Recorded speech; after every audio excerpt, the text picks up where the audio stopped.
What's going on, everyone? It's day number 2 of Clash Royale League Asia. We get to see Group B for the first time of the season. My name is G-Cleb. With me is going to be Ending Life. We get to see all 6 teams with some roster changes. It's going to be Group B entire day today. Exactly, and like you said, it is the first day, and I'm excited because this is the first time that we are seeing them after WCG, after Season 1's conclusion. So now, I want to see the changes. We do have a few roster changes, but I want to see which teams, especially the weaker teams from Season 1, if they have improved to go up against the stronger teams this season. And I'm keeping my eyes on FOB Gaming because the no ban anymore in the season for 1v1. We still have the bans for 2v2. That stays together until the World Finals, I believe. Well, same for China and also the West. That's what I've been hearing. And it might be wrong.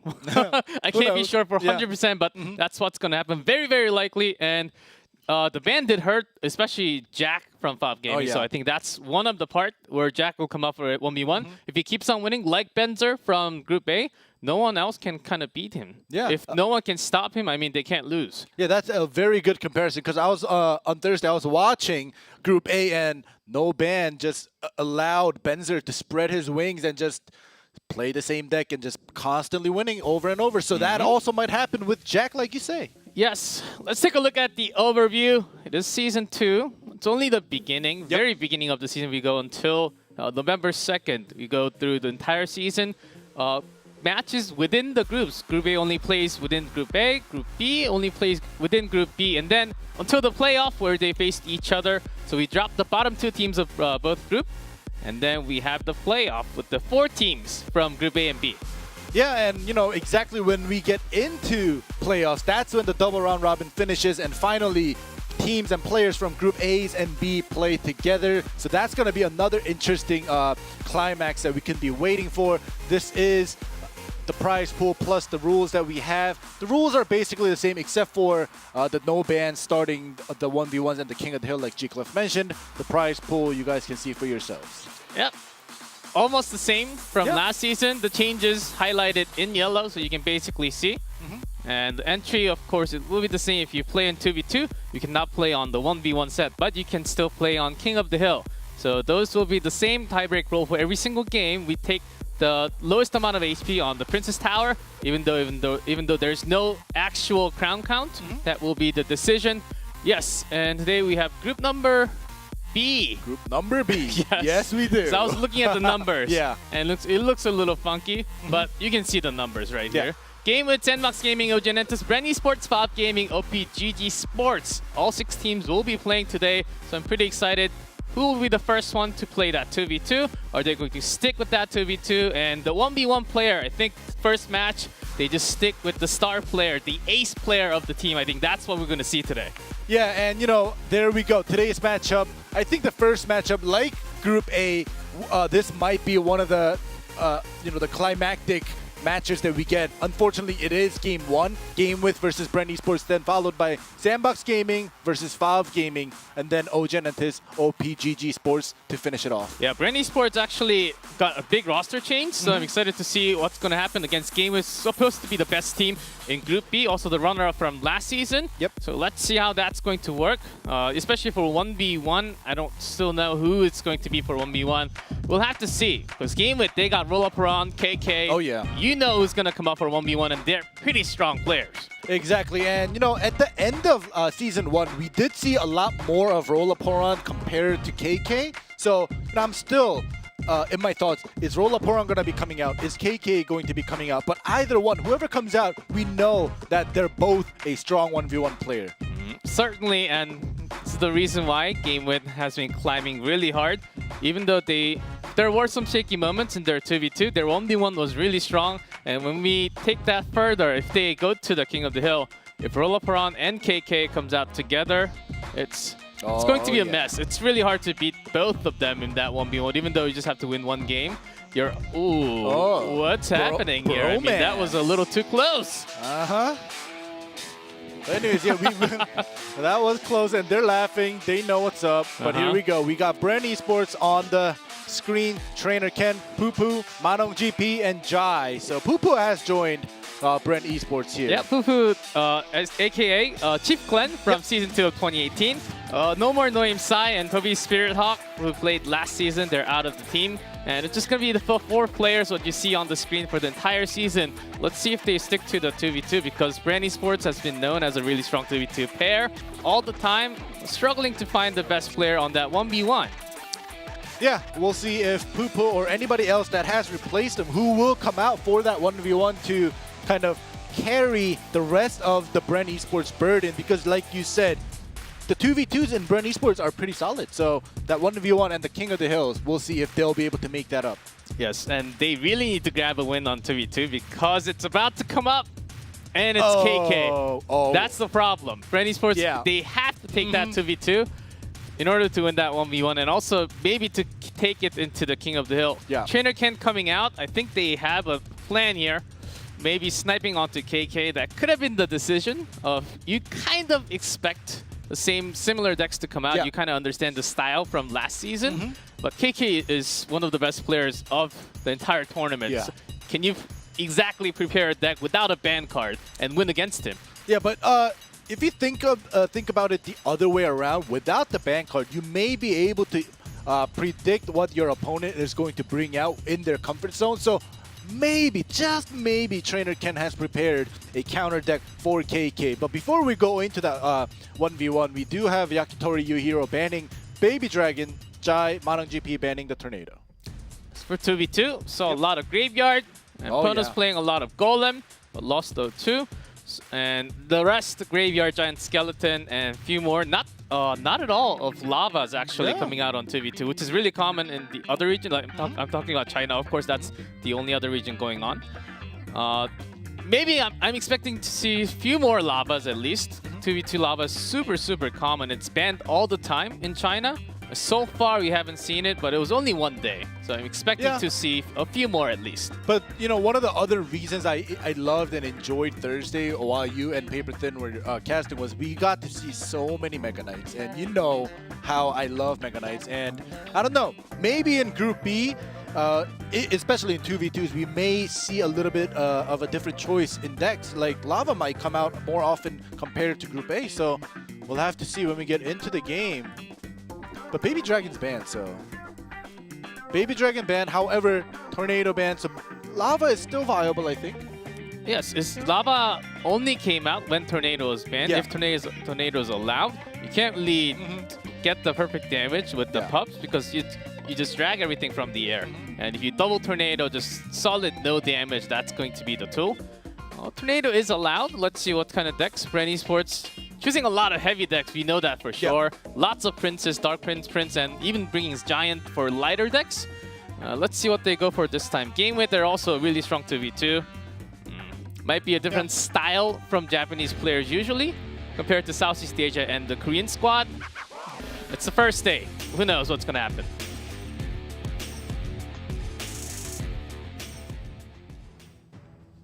Game 1. Of that 2v2, Bren Esports on top in red, Game Width at the bottom in blue. Start off with the Miner. Yeah, of course, Miner placement is free because the Tornado's banned. So, you know, we were expecting Tornado being banned could bring out the Lava or even the Miner, and there we go, we do see the Miner. Valkyrie placed in the back. Oh, okay, so we do have the RG. And Poison to pick out the Magic Archer onto the right. Still, there's a P.E.K.K.A. dropped a little too late. And RG still getting 3 good shots, I believe, into the tower. But big push is coming down. Now we do have the EUS coming down with the Miner to distract it a little bit with the Valkyrie and the P.E.K.K.A. coming through here. Wonderful fireball coming down, but Valkyrie still survives because it's locked onto the P.E.K.K.A, gets one spin on that tower. I think it would have been better if the tower somehow locked onto the Valkyrie and P.E.K.K.A got that one swing. I think P.E.K.K.A might have because it's got longer range now. Just having that Valkyrie going down. Still, game with really lacking all the units on the ground. Just having a lot of Mega Minions against the miners. Still allowing few hits at a time onto that tower. I think overall it's gonna hurt a lot. Although they did do a lot of damage on top, 1772. Yeah, definitely. But like you said, the minor chip damage will add on. You know, the minor is not there for the burst damage. So now the Giant Skeleton is put down with the Musketeer in the back, but the Great Poison is going to do a ton of damage, and the Cage is put down as well to distract the Giant Skeleton. Yeah, it is the Giant Skeleton RG. That's the main combination that our game is going to put in. P.E.K.K.A dropped on the side to hit on that RG. No shot directly onto that tower. It gets the explosion onto the Brawler, but the P.E.K.K.A survives. Yeah, the Brawler and the EWIZ does go down. The Magic Archer in the back, but that's not going to be good enough to get rid of that Inferno Tower before the P.E.K.K.A does anything. It's kind of funny. P.E.K.K.A actually went outside the range of Inferno because of the Ice Spirit. Yeah. Didn't even need to use that stat, but anyhow, was raged for a second RG. Again, locked onto the Inferno Tower. It's going to be gone within a second. Great snowball to eliminate all the bats. All right, here we go. The EWIZ is being used very well, and nice placement of the Lumberjack to get rid of the Miner in the back. Like, it's amazing to see the predictions because without the Tornado, they can put the Miner anywhere and they still get the predictions correct. At this time, without the Inferno, they have to drop the Cage instantly right onto them, but it's destroyed instantly with all the damage. Brawler is hitting on it, but still raised RG down to 725. Gamewith, they do have Poison. They have a lot of spells to bring it down within the cycles. Yeah, the early game, Gamewith was definitely a couple hundred HP behind Bren Esports, but now they have come back with the raised RG, landing a couple more shots. And now Bren Esports is in trouble. And great prediction with the Lumberjack getting all the minor damage off. And it's going straight in. No way. It's not going in with death damage, but still, there was a fireball in the tower too. So down to 524. This is exactly what Gamewith wants. Spell damage overall. Got 2 more minutes, more than 2 minutes to bring that down. Yeah, and you guys can see the HP difference. Bren Esports, they're trying to dwindle down the Princess Tower HP with the spells, but I don't think that's going to help them out Gamewith. They just had to cycle through a couple spells, and I think it's going to be GG. Yeah, after the Inferno, there's the Cage, and RG didn't get a shot, but still log damage chipped in, so the Miner has to be connecting the damage. Okay, Bren Esports, they need to find damage right now. They don't have too much time in this game to finish because their tower is going down very soon. Yeah, and even that Miner, as you were saying, the Lumberjack prediction was perfect. Once again, didn't get any chip damage in, and there we go, the offensive Poison. And the RG is still pretty healthy. And down to 90 with that fireball. Gamewith grabs game number 1. Bren Esports, not enough to cross the bridge, even though they started off really well. With some minor chipping in damage until about into 1800s to get that big lead. And all they could do is bring Mega Minion, but after that, they started to really get the positioning with the Lumberjack had great defense against the Miner. And other than that, there was no really potential damage other than the Poison spell from Gamewith. I mean, from Bren Esports.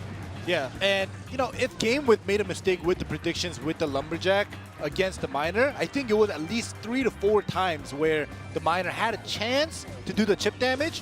If the Miner did do the chip damage, I think it would have been pretty even because they were only like 600 behind, and like 3-4 times of the Miner chip damage could have made that up and made it even. However, the P.E.K.K.A, we always talk about this, how P.E.K.K.A could be really dumb, goes left and right, and not get even close to the Princess Tower. Obviously, you don't put it down to get a swing onto the Princess Tower, but still, it was a very close game until Gamewith figured it out.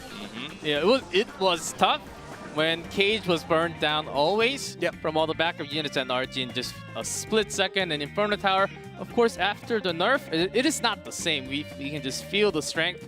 It still does the same damage, but it burns down a lot quicker than before. So I think that's one thing that Bren Esports really had to think about. But too many spells used by Gamewith to eliminate that. So great start for them. RG Giant Skeleton, will they continue? And Bren Esports, seems like they got to change up. We're ready for game number 2. Is it going to be a comeback or a 2-0 sweep? Yeah, and I'm also very surprised that Bren didn't call for a timeout because like you were saying, because it's KK, they must take this 2v2 win. And if they want, they might have called a timeout, but they didn't. And we got double miners and double poison. It's basically saying, okay, game with, and the skeletons actually connect some damage, either the bat or the skeletons. Yep. Snowball did not come at the perfect time. It's hard. It's really hard to time it. This basically means a game with they want to chip poison to end the game with miners, and it's continuing. Prince getting the charge, but I'm pretty sure there will be something to block it. Rascals coming down just in time for game with. So in terms of damage traded, about 800 difference between the two.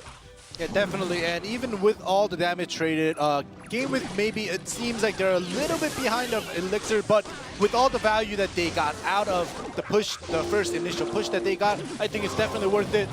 The log to push back the Valkyrie won't get any swings. Miner to take care of that Dark Goblin.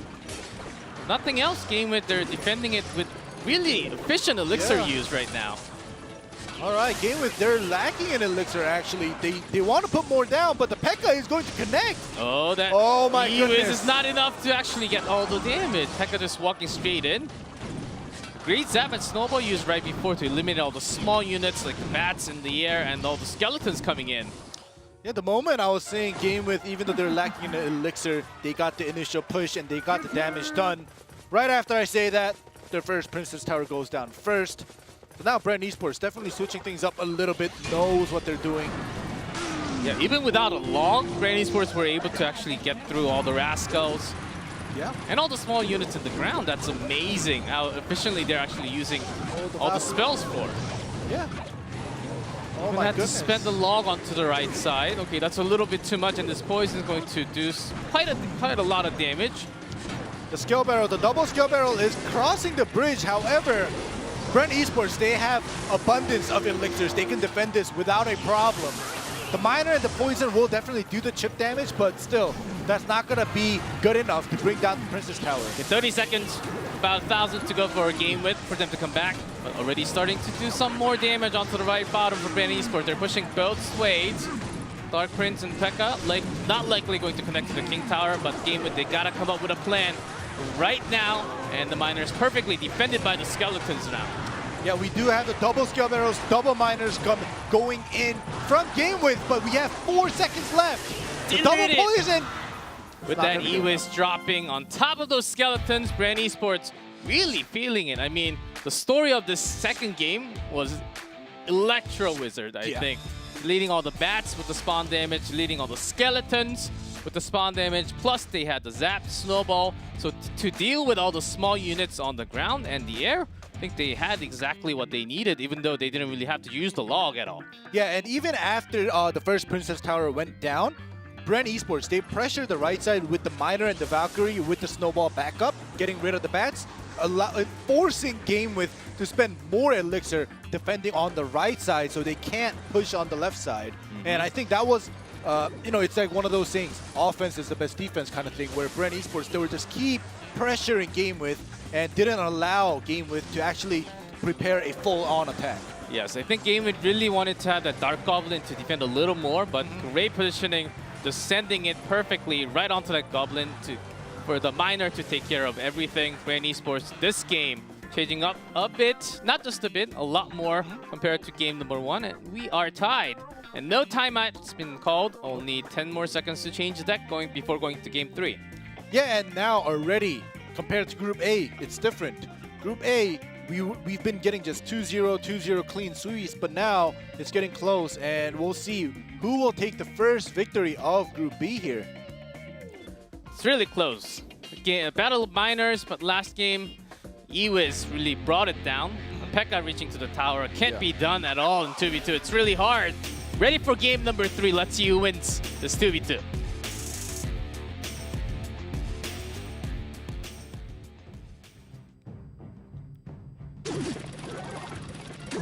Miner skeleton. Back and forth. Yep. Just 2 hits. Good log to pull back in the skeletons. Here we go. Graveyard again, defensive poison from Brand Esports, and also P.E.K.K.A. Only against the Dark Prince though. We didn't really see like the giant skeleton crossing. All right, so this P.E.K.K.A going down and was put down only for that Dark Prince, as you say. So game with, they know that Brand Esports overspent their elixir right now, so we'll see how they approach this. Yeah, Just bridge that giant skeleton. Yeah, last game they only had one P.E.K.K.A and the game before that. So here comes the poison, offensive poison plus the graveyard, defensive Dark Prince all the back. A few skeletons are connecting the damage though. And there we go, Snowball as well to back it up. The cage is put down as well, and the skeletons get quite a few sweeps onto that Princess Tower top left. Yeah, not exactly how the Brand Esports actually wanted to defend against the troops. It wasn't the biggest, the best setup coming down from game with, but the card that they started with, the starting end, was not really perfect for Brand Esports. Had to drop down the P.E.K.K.A and used a lot more elixirs, so it did hurt a lot. But in trade, they did more damage on the bottom, so it's not as bad as you think. Yeah, we'll have to see, because the starting hand obviously did not go so well. So until Brand Esports finds that cycle to go up against what GameWith has brought, it's going to be a little bit shaky until they do. So Brand Esports really has to think about their positioning, especially like the Musketeer and the Bats.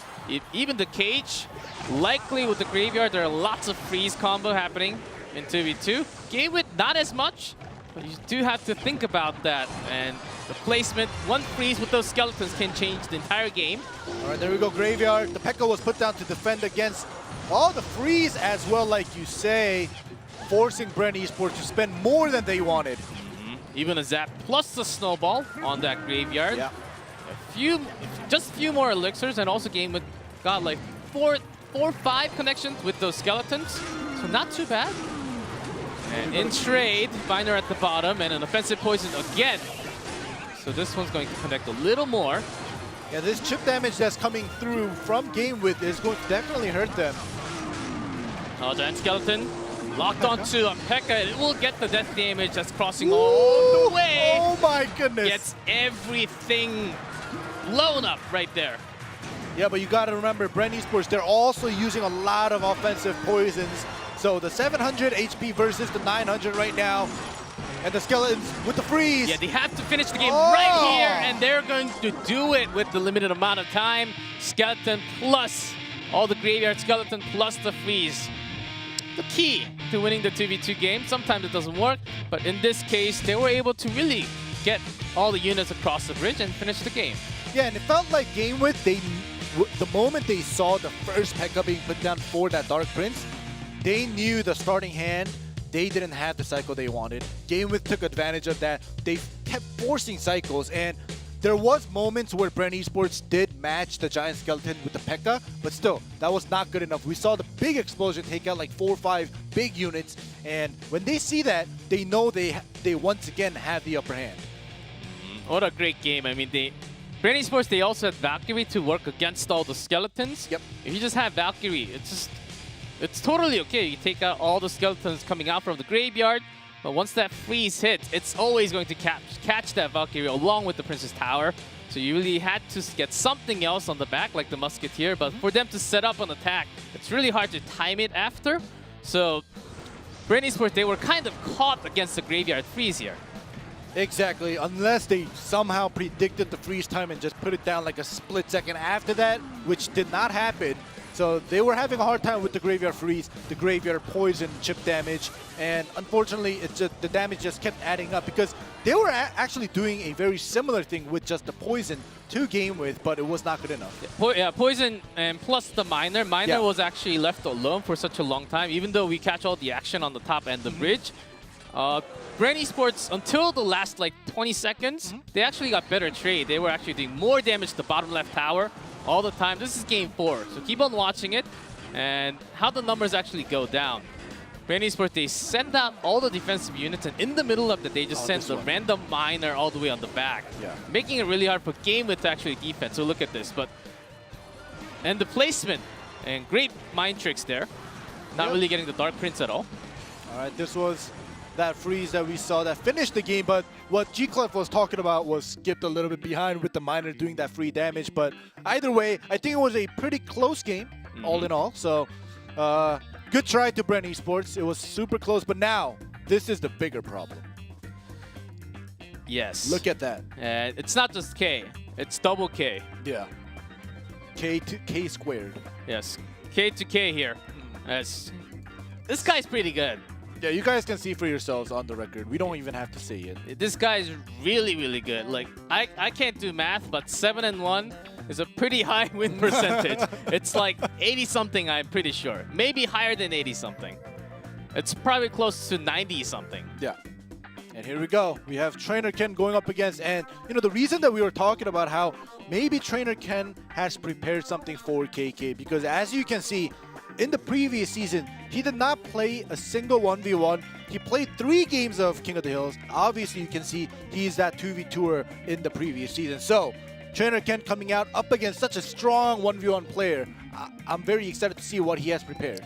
Yes, no bans. Nope. So we can expect a lot of cycle decks to come out from KK, but who knows what he's going to bring. We see a lot of P.E.K.K.A.s, Magic Archers, but you can just go back to your favorite. The old ones, we have not seen Expo yet in Asia, but I think today is the day for at least one game. Let's see what Trainer Ken brought against KK. It is game 1, set number 2, 1v1 between GameWit and Brand Esports. Let's get into it.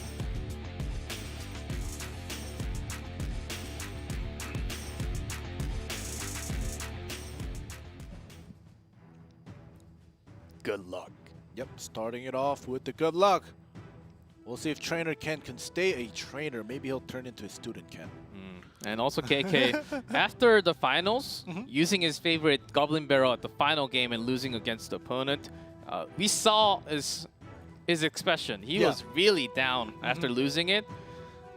It's got to be a devastating moment to lose on the final stage. I think he really felt that moment losing it, and I think he has stepped up, leveled up for season number 2. And it's going to start with the Bandit from Trainer Ken and Dark Prince here. All right, so they're going to meet. The Dark Prince is going to be mirrored on the side of Trainer Ken. Ice Wizard in the back. So far, Trainer Ken definitely made that initial attack. Had to drop down the Lumberjack because the splash was going to hit the tower and the Ice Wizard. So it's not the perfect one that KK actually wanted to use. Comes the Battle Ram and the Mega Minion to deal with it, but can you really deal with everything? All right, Trainer Ken, his idea of his deck that's made up right now so far is, you know, I can understand why he made it this way. However, KK with the Ice Wizard still being alive behind on his side of the bridge definitely is not going to let anything get through with the Baby Dragon in the back. Just forcing more elixirs from the opponent to check cards of what the real deck is. That's still 1 damage for KK. Really chipping in with the Baby Dragon, and that signaled us a lot for the Golem to come out. We're gonna go heavy, and he bought a good amount of time until that minute mark. No damage done to the tower. This is the best scenario for KK. Yeah, this is gonna buy and allow KK to maneuver around, and this time Trainer Ken is gonna go for that counter push. The cage is put down, Brawler does come out, but the Bandits dash connects the... Oh gosh, the Bards are going to do some damage, but the Golem is still really strong. And the Baby Dragon, there's that rage now marching onto the tower directly. And Tornado does come with the death damage. Let's see the numbers right after. About the same. Yeah, and the bigger wave attack is coming down from Trainer Ken, though. But now we do have that double split push coming from Trainer Ken after defending against that Golem. And now this is going to hurt KK. He's going to have to make the decision onto where he wants to allow the damage to happen. And he does let the left side take some more damage. Some more damage, you say, but down below 600. And Trainer Ken has to just cycle away. He's going to be a lot faster. Time's ticking down, 15 seconds left. Golem's marching slowly, and the Bandit dashes in again. B-Ram charging in. And Brawler is not going to be enough just by himself with the Mega Minion. Yeah, it's definitely better though because of that Mega Minion being there. Last time it was just a cage with just the Brawler, and he wasn't able to defend against the 2 Barbarians and the Bandit. But this time we do have the Lumberjack and the Baby Dragon with the Tornado bringing them in. Still not going to be good enough, but the HP is pretty close now. I think Trainer Ken wanted to save that Dark Prince by using that Snowball. But KK's got some chance. Only down to 606, so 1 good push. Some opening will actually bring down the game for both. Both players having a good chance of winning this one. Yeah, and especially for Trainer Ken, who has the Fireball and the Snowball, a couple hits onto the Princess Tower either way, he can just spam the spells and he can win. Yeah, KK, he has nothing. Yeah, great Tornado and the Bandit onto the other side. gets a dash, and the second one, great placement of the Lumberjack so the Bandit does not get the second dash away. But KK has to be really careful putting down anything because his Golem, once that's put down, Trainer can just choose a side that Golem does not go to and then just win the game. Exactly, that's why KK is not putting down the Golem. He's cycling through everything else, and the Bandit dash is not going to connect with the lovely Lumberjack placement at the last second. Really keeping the pressure. Brawler's marching away. Ice Wizard just buying some time here as both players really limiting any damage going into the tower right now. The B-Ram once again. Something has to be dropped. There has to be a tornado just for that B-Ram. A little more elixir used for KK this time. You just saw KK. He was just taking a deep breath. He knew it was close. That tornado was so close. It caught the B-Ram at the tip. But now the Bandit is coming with the minions. And to bring it down, Lumberjack had to be used. But the right side, Trainer Kane is worried about a little less compared to what KK has to deal with. Oh, split push coming through now. Once again, the B-Ram cannot connect. Nothing can connect on either side. Yep. The minions are still alive. There's that dash, and the second dash down to 56. More than enough, yeah. And that was enough for a snowball too from Trainer Kane. What a good cycle deck to go through against KK. Brought the Golem here. I'm pretty sure KK was also confident. Trainer Kane, good choice of deck here. And really pushed KK to the limit of pushing all the elixirs left and right, bringing down both towers to like near 600, and then just finishing the game. Yeah, Trainer Ken, like you said, with the cycle deck, he knew the moment that he saw the Golem decks, he had to pressure left and right. If the Golem was put down, he knew that he had to defend it and allow his defending units to stay alive to force that double push. And every time that double push happened, we saw the moment in the mid game, the Bandit and the double Barbarians hitting on the bottom right tower, bringing its HP down to 781. And then the left tower was under 600. So when that happened, Trainer Ken, as long as he stayed calm, 1 or 2 hits from the Musketeers would have finished the game. Yeah, what makes it harder for KK is if there's a push from left and right together, you have to bring everything together at the center to use that tornado. You get less value out of that tornado if you're just using it against the battle ram like this on the right. That's exactly not what you're looking for. You need to combo with some baby dragon hits, combo with some Ice Wizard, which is exactly what's against him in this deck. And this is the moment where that split push happened, and the Musketeer, I think, got like 3 hits. She didn't even need to take 3 hits onto the Princess Tower. But anyways, no, thank you for the 3 hits, and then it was in the range of Snowball. Let's see, timeout has been called from Game With. KK is going to have some more time to think about the deck choice. Okay, that was a heavy one. It was sort of outcycled. My cage got less value every single time to just block the charge coming down from the Dark Prince or the Bandit or the B-Ram most likely. And Brawler just melted right after. Trainer Ken, after that win, he really needs to grab this win to go to that King of the Hill, because 2v2, of course, Game With did take it. All right, so yeah, the reason why the timeout was called is because KK wants to definitely come back and just take the win, make it a 2-0, and make it a clean win for his team. We'll see if he'll be able to do that, because now the reason that he used that heavy deck already once with the Golem. I'm pretty, I wouldn't be surprised if KK went back to the cycle decks to match Trainer Ken. That's the question that we're going to get answered very soon as we get into the game. Game number 2. Will KK keep the heavy one? We'll go back to the old cycle deck, or Trainer Ken just taking this one 2-0. That will be a big upset from the beginning match today. Let's get it. Ooh, that's gotta be devastating. If Trainer Ken beats KK 2-0, Game With is gonna take a big hit, but KK is going to take a huge hit mentally. Yes. Deck choice, of course, was a tough one. Yeah. Comes the Ice Golem, just hinting that we're just going to see some lower cycle decks certainly coming out from KK. Maybe just another graveyard deck or even a balloon. We'll see what happens after. Poison is there. Yeah, seems like we're going towards the graveyard here, coming down from KK. Trainer Ken, about the same as from the game before. Not really knowing exactly what he's up to. Just seeing the 3 cards is definitely exactly the same as the game before. Bandit as well, the same. I think Trainer Ken is a style or is a type to stay. No, if it's not broken, don't fix it. There we go. Yeah, you can't let the Brawler reach the tower. He hits so fast. Oh yeah. It does over I think like over 250 damage per hit. So you just cannot let that happen. You have to put something down. Right, this is basically deja vu. There we go. The Ice Column had to be put down, so the Dark Prince did not reach the Musketeer or the Princess Tower for that splash damage. B-Ram coming through on the right side. Cage to block it, Brawler to take care of the Barbarians after. Minions not too bad, but we'll get some swipe if there's nothing. Yep. Just one. One hit. Not too bad, not too shabby. Okay. That snowball was supposed to maybe hit on to the Bandit also. Yeah, before it got the dash, right? Yeah, that's what I was thinking. And I think KK might have been expecting another unit to be put down at the exact second. But still got the chip damage into the towers. Not the worst thing. Yeah, it's only 2 elixirs. It's not a huge upset that, you know, the snowball did not serve its purpose. But here we go. B-Ram and the Dark Prince on the left side this time. It is double elixir time. KK's got the Dark Prince working on everything else, so it's okay. Musketeer blocked with the minions from Trainer Ken. Easy job done. And here comes the graveyard expected. Trainer Ken gets the bash away from the tower now. Nothing for the graveyard.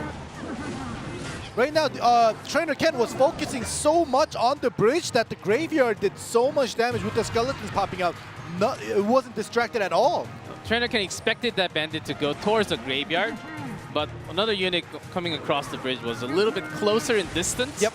And Bandit, yeah, just goes to whatever is closer by the time it blows the whistle. Comes another one, but great poison hitting the Musketeer too. KK is getting a lot of value out of this one. Getting all the minions, plus the Musketeer and the Brawler damage with that poison. Yeah, he even allowed the Battle Ram on the bottom right to connect, but this time he's having trouble defending against the bottom left tower. It took a lot of damage. Dark Prince connecting. Fortunately for KK, the cage was put down. The Battle Ram didn't connect, so that was better than nothing. Oh, if that Mega Minion actually got the damage onto the Musketeer, that could have been worse of a situation. Now Trainer Ken knows that he has to start chipping down a little bit because he's behind. So he has to add up, but here we go. Yeah, as soon as that poison comes in, let's see how much damage can Skeletons do. A lot! They're going to chip in somewhat. Oh my goodness, that one. Oh! And that's game. 7 left. Over the damage of 7 with that snowball. KK's got a really good cycle. Really good cycle defending against the B-Ram perfectly with the cage. This time he wasn't as pressured because he didn't really have to put down like a really heavy elixir units. Yeah, he was able to defend left and right, and even in the early moment, Trainer Ken sent the B-Ram on the right side, and KK, he's like, all right, I'll let the dash damage connect. I'm just gonna put 1 Mega Minion down to just defend against the Barbarians while I still focus on the left side. And I think, you know, KK having the leisure in his mentality, you know, allowing him to process, all right, how am I gonna sacrifice? What am I gonna do to defend an offense? And this time around, like you said, no heavy units forced KK to use a lot of elixirs at once, so he was able to divide and calculate where to put down what, and that just won him the game. Yeah, Graveyard is certainly strong, but how much value you get from the poison combo? If you can do the damage onto the Brawler, minions getting deleted in the air, and also the Musketeer, even if you don't get the full damage onto the Musketeer, it weakens the overall value that's going to come down towards you. So KK really waited for all the placements and then used the poison. I really liked that play. You do have to keep your patience, especially after dropping game number 1. And one of the best decks in the meta right now. Yep, and timeout was called on the side of Bren. So both timeouts are being used here only in this 1v1. And now Bren, they have to win to stay in. If they don't, they get 2-0'd. Game with that lovely timeout being called after losing the first round or the first game, KK was able to come back. This is going to be it. Will KK finish this match, or will Bren Esports come back? Yeah, still yet to go. We see some freeze combined, taking out the poison, along with the exact same deck with the graveyard. Take out the poison, put freeze in. So those has been played in competitive in China a few times last week and also this weekend. And Asia does not tend to use freeze as much in 1v1, but we've seen at least a few towards the end of last season. So that can be like a quick change that KK can make, but it's more of a risky choice. If you can't do any damage with the freeze, you're going to lose all that value when poison actually chips in the damage to the tower at least. Yeah, so that's a huge difference. So when you use freeze, it's a big risk, high risk, high return kind of thing. But we'll see if Trainer Ken is ready to come back here. Final game between the two. 1-1 tied. Will be the deck to go against each other in game number 3. Let's go into game 3 to find out if KK takes it. Game Wit is going to grab the match win.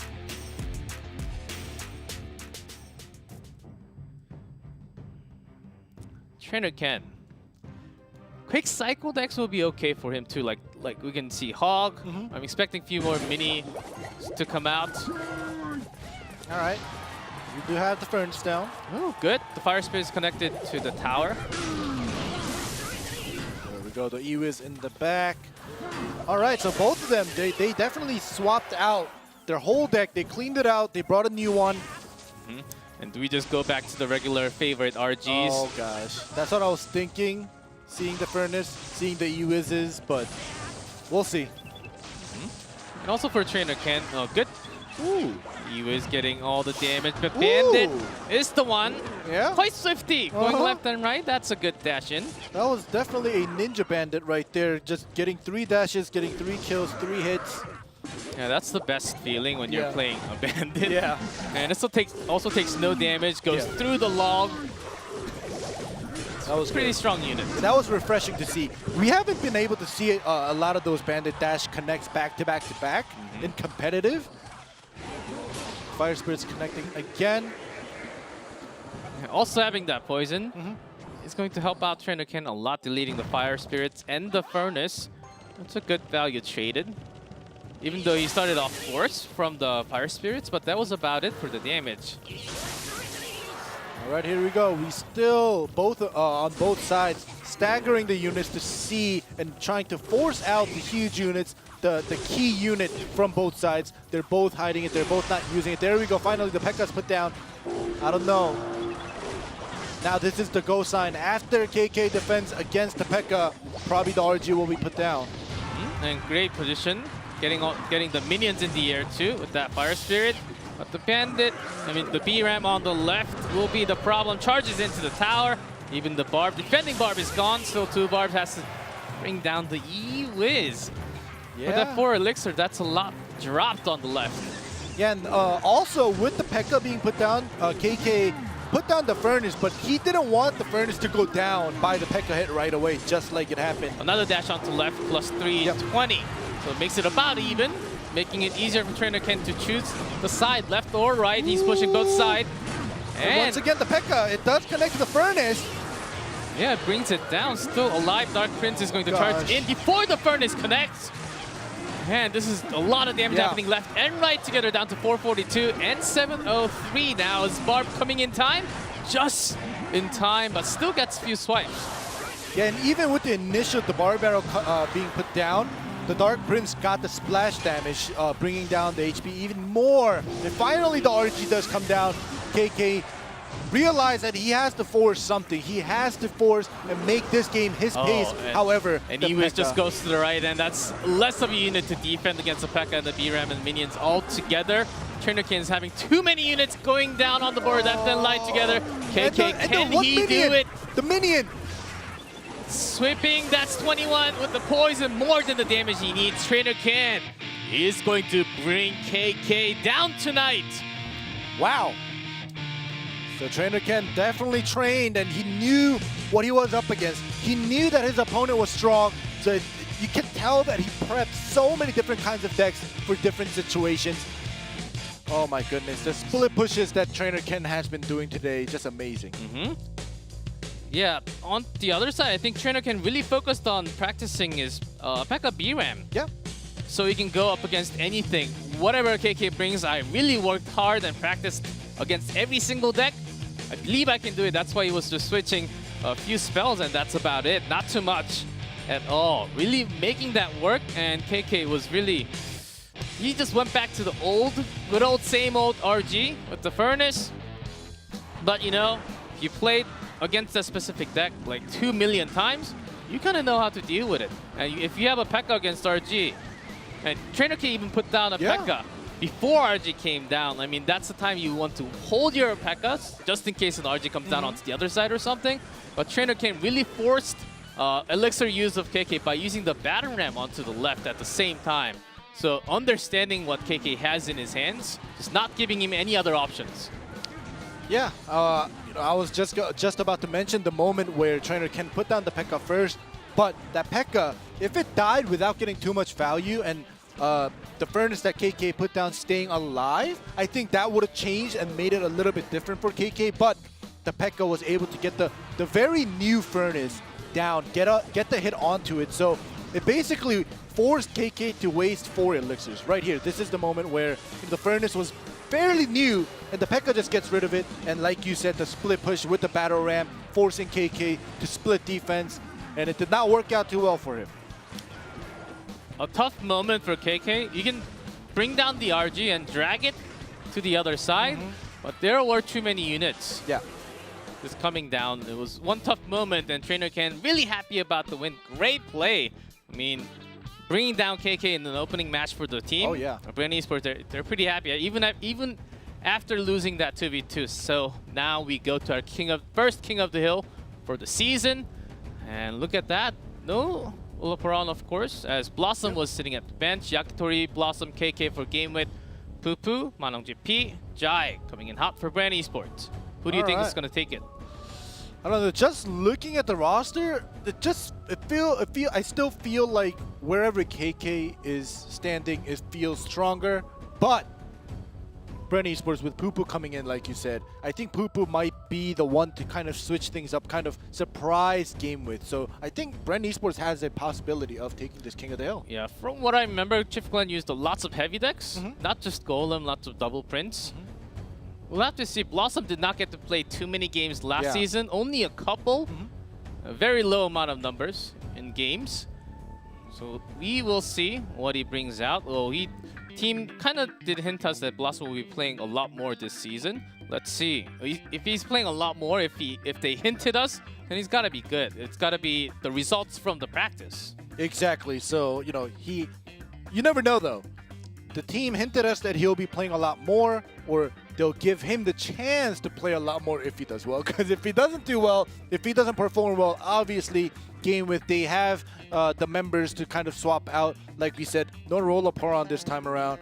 It would have been crazy to see Rollaparan and KK in the King of the Hills at the same time, but you know, today we're going to see Blossom. Yes, and Pupu up for the first time. Yep. Of course, no record last season, no record yet. Let's see what he's able to do. Chief Glenn for you guys who tuned in last year, and should know from the face. That face looks familiar. I think I know the person. Yes, he's back with a new ID, Pupu. Pretty cute. Right. Yeah, it's a cute one. It's a cute one, but cute ID is not going to win you the game, so we'll see what happens in this first match. It's basically his debut match of 2019, like you said. We'll see how well he does. Oh, game one's ready. King of the Hill time, guys. Tiebreak rules, 1 game each. No bans, of course. Let's go in.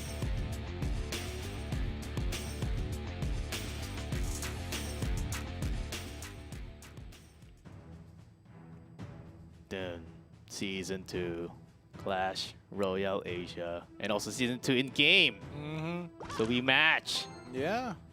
And the first match of King of the Hills in Season 2. Expo! Expo! Yakitori! Are we gonna see? I smell woods and arrows. Okay? Or it can be hulls. Yeah. Oh, Ice Golem! Oh, I don't know. I think we are going towards that. Ewis, first locked on. There we go. Yes. You're correct. First Expo of the season. On ladder, but against Royal Hogs. Not the best, but you can certainly make it work with the right placement of Tesla and all the defensive units. All right. Pupu, he knew it. He knew it, and the moment that Expo was put down, he's like, all right, Royal Hogs, go bite that wood off. Yeah, go do your job, Bandit. Gets pushed by the log just for a second. But Yakitori has cycles of small units, skeletons, ice golems, archer, ice spirit, log, and back and forth again, back and forth again.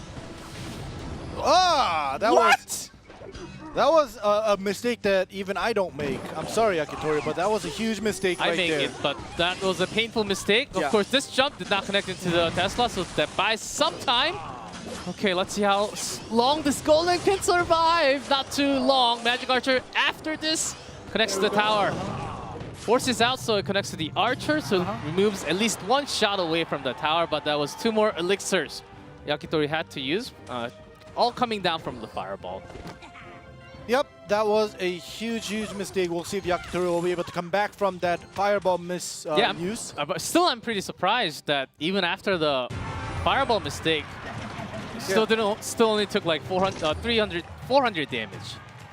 Yeah, very well defended. That's what you get for having a very small unit cycle deck here. Yeah. Fireball to get all the hogs to low HP. As long as you keep your Expo alive in a defensive position, and then the next one you can have a good setup. And the problem will be the Mega Knight. Mega Knight's not a unit to really go, easy one to go against for Expo. You have to really bring it down with the Tesla and then put that Expo right after to connect to the tower. Here we go, Yakitori, he wants to set up for it, like you said, the defensive Expo into the offensive Expo. And he's constantly trying to do it. He wants the Expo not to take the damage, but Poo knows. He knows he has to force it. He has to kind of force Yakitori to keep putting down the defensive Expo instead of the offensive Expo. Yeah, Yakitori is fine. That was a really good fireball getting the Magic Archer and the E-Wizard. Starting to get that setup. Some elixir value coming out here. And Skeleton, great defense against the dash. Here we go, the Mega Knight time very soon. Put down right away. Wants to get jump damage onto the Ice Golem. Double Expo, double Ice Golem. This might be good. This might be good. And next to the cage first. The Hogs, let's see if they can actually bring it down close enough. The Brawler. Still healthy enough though, and it does connect. Oh, Bandit just a square away from the range. All right, finally, this is what's so scary about the Expo deck. You can be getting pressured a little bit, but since you have that super fast cycle, as long as you get that, as long as you get that one cycle right. Yeah, but this might be just a little too greedy about putting everything down so that it doesn't really take the splash away. Now it connects to the Expo, but still keeping it alive because the Tesla has been hitting on it. Yeah, and that log kind of confused the Mega Knight. It was hitting the Expo, and then it turned to the Ice Golem, and then it ended up dying. And with the cycle, barely taking any damage just after the fireball mistake, and that was about it. I mean, the reason why we just keep on saying fireball because everything else was just flawless. Yeah. Everything was perfect. Yakitori, even with the mistake, he was able to make it up with the perfect setup. Poo does not seem too pleased. It was his first game of the year of his comeback title, and he gets his first loss on King of the Hill against Yakitori. Yep.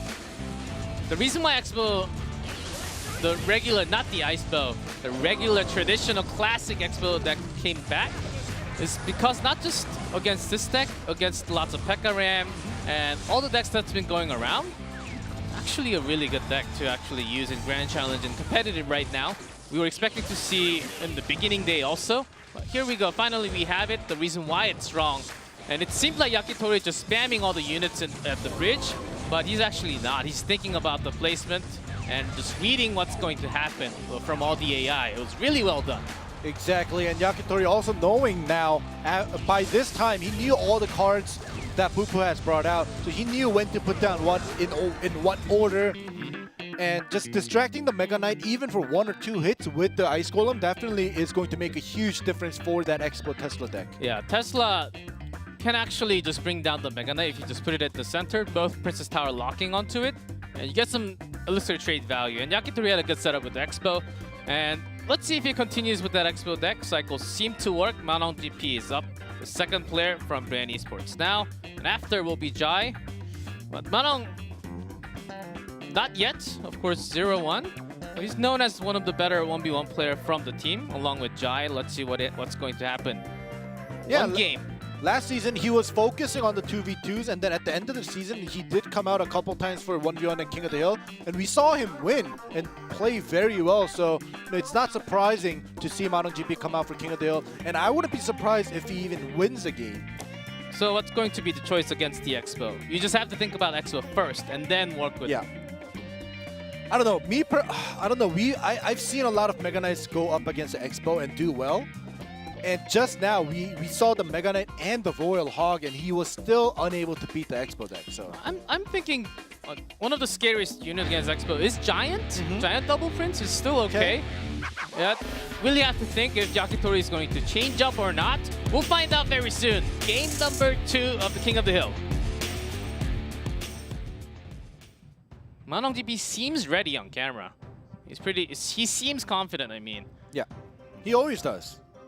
Here we go, Miner. Alright, so this just me. Oh, Lava Hound. Willing to take vanilla damage from Miner just straight on. Has to stop the Dark Prince still, of course. Okay, before the Dark Prince starts to charge, the Bar Barrel will do good enough damage. No charge damage going in. Yakitori might have brought very similar one, Lava Miner. It's also a popular one in the meta, of course. Hitting onto the Baby Dragon, making sure to lock on. And the E-Wiz dropped right at the bottom to the Inferno. Dragon not really going to do its work too much. Yeah, it's not going to do too much work, but still, the Lava Hound was pretty healthy. It did get connection to the Princess Tower. It's super weak, so you can see that it didn't do significant amount of damage. But Yakitori had to use the Miner defensively. Lava Miner. And a Miner to go through for Manong. There was a good snowball. Still did take some damage from the pups and the lava itself.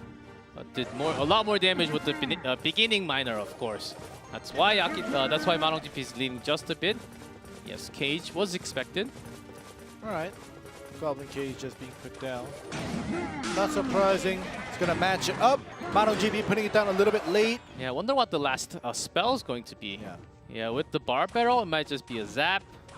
Because he doesn't really have anything else.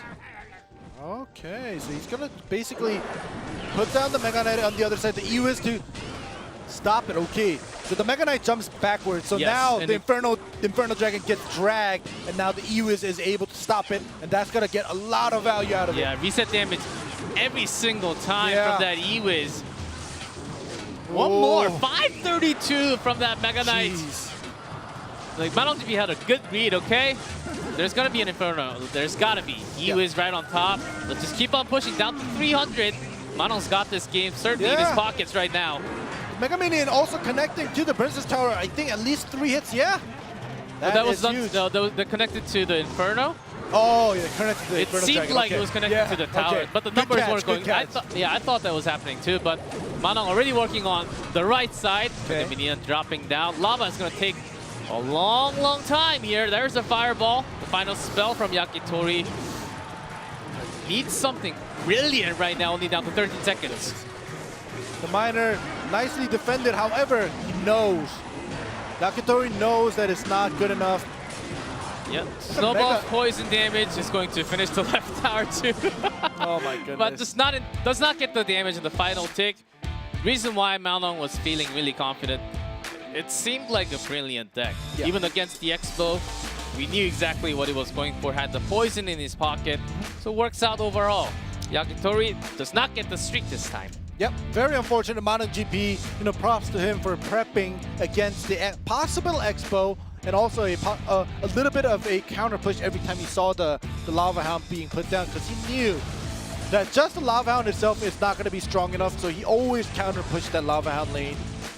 Yeah, and this moment with the E-Wiz. Yeah, this moment hurt a lot, and also the Lava Miner push is supposed to be combined together, not just having Miner as a defensive use or a separate use. Well, if you can get the damage with Lava and the Miner together, like fully, even if they're used separately, then it's okay. But because MotoGP was pushing left and right all the time, just like how you choose a Golem, you gotta have everything onto one side. But if the opponent is pushing left and right, it's hard to attack and defend at the same time. All right, so here we go. We get to see Blossom once again. We haven't seen this player come out a lot last season. You can see he played one King of the Hill last season. So this time around, he's coming out for King of the Hill. We'll see if his record will become a little bit better. Yes. I think he's... do you think he's nervous? I think he is, yeah, just I think a he little is, bit. Yeah. You can see his facial expression. He has a coach. He has his teammate. On the left and right. Compared to Manong GP, yes. Yeah, definitely.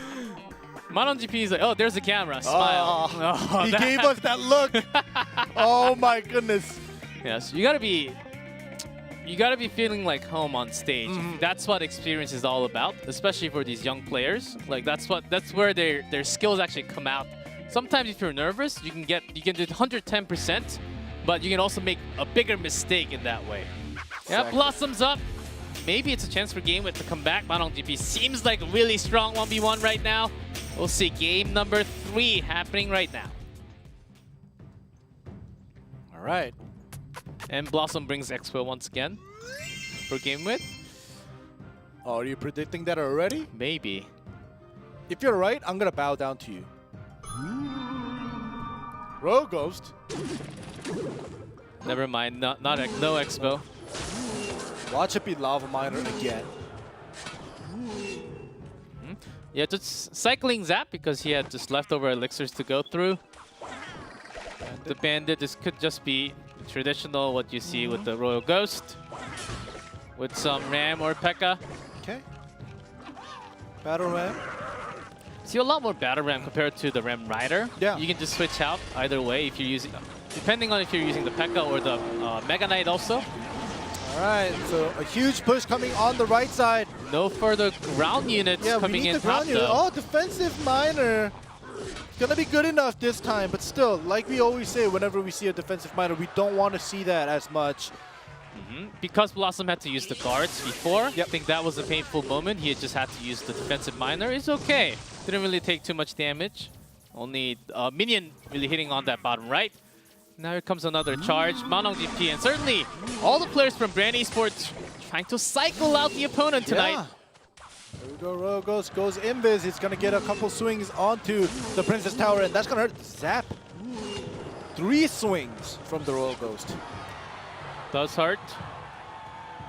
I want to call the Royal Ghost RG, but you'll get, it's like, we have an RG already. Yeah, the RGs. Yeah, let's not talk about RG.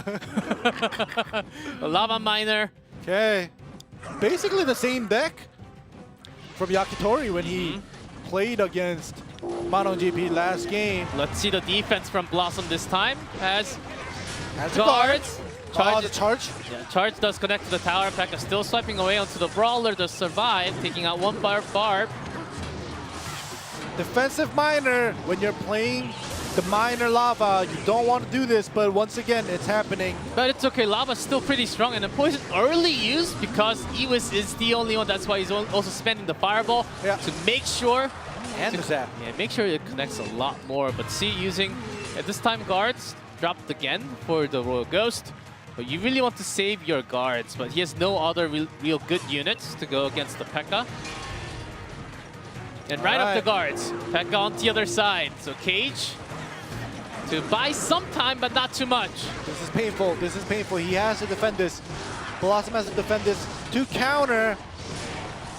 And all the air units being very, very healthy, not taking any hits, might allow Blossom to do a counterattack here. Great Fireball, getting that E-Wisp down. And will it actually connect? Not too much.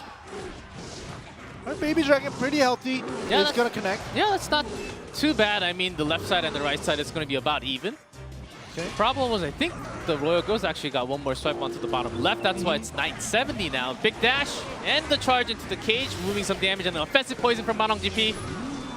Coming down again, the Royal Ghost is the one that's doing damage. It's gonna go through. Oh, the defensive miner once again. However, on the right side, we have the Lava Hound connected. Full HP, Baby Dragon connecting to the Princess Tower as well. It's gonna be faster. 58, that's not enough for a Zap. Yeah, that's 56. You need a poison. There we go, poison. One it's tick. going to be faster though. 3 tick. Yes. And Manong GP certainly knowing every single cycle. Lava's too slow, only does 45 a shot. all the connecting damage. Baby Dragon does some damage, Yeah. but it's not like Inferno or anything like a mini P.E.K.K.A. swiping on the tower. It just feels like if Blossom was able to do the Lava Miner just once before, you know, like early mid game, I think he would have had, you know, gotten rid of maybe 200-300 more HP onto the Princess Tower. But Manong did not allow that. It was a very tough matchup for Blossom because of that Royal Ghost. Real story of the game. Taking out all the guards, connecting to the tower, going away from all the air units, going invisible, and letting the P.E.K.K.A. really doing its job a lot more. Cage was only used to block the B-Ram, but if you have a P.E.K.K.A. on the Brawler, Brawler is supposed to take some units out and also keep your defense on the ground and in the air. But when it's swiped by a P.E.K.K.A., it goes down in 2 hits. Yeah, very unfortunate. And, you know, Mano, he just knew how to play it every time. You know, you guys may think as you're watching this, oh, it's obvious you have to play it like this. But just the timing and the way he was able to time it and put it down and kind of, in a way, sacrifice. All right, I'm going to allow the Lava Hound to get through. I'm still going to finish it first. So. Yeah, that Zap was also pretty good. Both Zap coming down, but more for Manong because he wanted to remove one of the units to connect a few more damage, and he knew that at that moment he was going to win with that coming poison spell. Blossom was just short in damage. He also had a really good chance, but just short. Yeah. At the end, we saw Blossom throw that fireball, so he knew that, you know, it was going to be very, very close. But the moment that we saw the poison, we knew it was over. However, now it's KK. He is the last member on game with for King of the Hill. He has to basically beat Manong GP and Jai if he wants to win. If not, Manong GP is going to get a 3-0 in King of the Hills today. Okay, so far what's been happening for him from Brand, I said it before, cycles with B-Ram, P.E.K.K.A. KK felt that in 1v1. And Golem certainly, it's not impossible, but I would rather choose something quicker of a cycle that can match against it. Keeping it ground, having lots of small units like the skeletons, or maybe even guards and more like the Goblin Gang. You can certainly go for that mortar and just cycle out with just small units, but there was that poison, so how you place it, the placement will be very, very important if that happens. KK, I think he has a really good idea what he's going up against. I wouldn't mind seeing KK bring out that Graveyard once again, the deck that he beat Trainer Ken with in that 1v1. Yep, and we'll see. Manong GP also has the poison. It's up to the deck choice. Game number 4, Manong GP can have a 3-0 for himself. All right, this is the moment. One win from Manong GP will finish it. Game with starting the season off with the loss is going to be huge because they are the second place team from Season 1. And after the group draw, we thought, okay, Game with has a really, really good chance of basically being first or second in Group B. Compared to Group A, where some teams actually counter each other by the players that they have and the style that they do. But it feels like it's totally different from Season 1, where we have to really delete everything from what we had before and then rewrite everything. New history is being written here. KK putting down the Dark Prince. Gonna match it. Too big. I think KK does feel confident, maybe going back to his Golem. We'll have to see a few more cards. All right.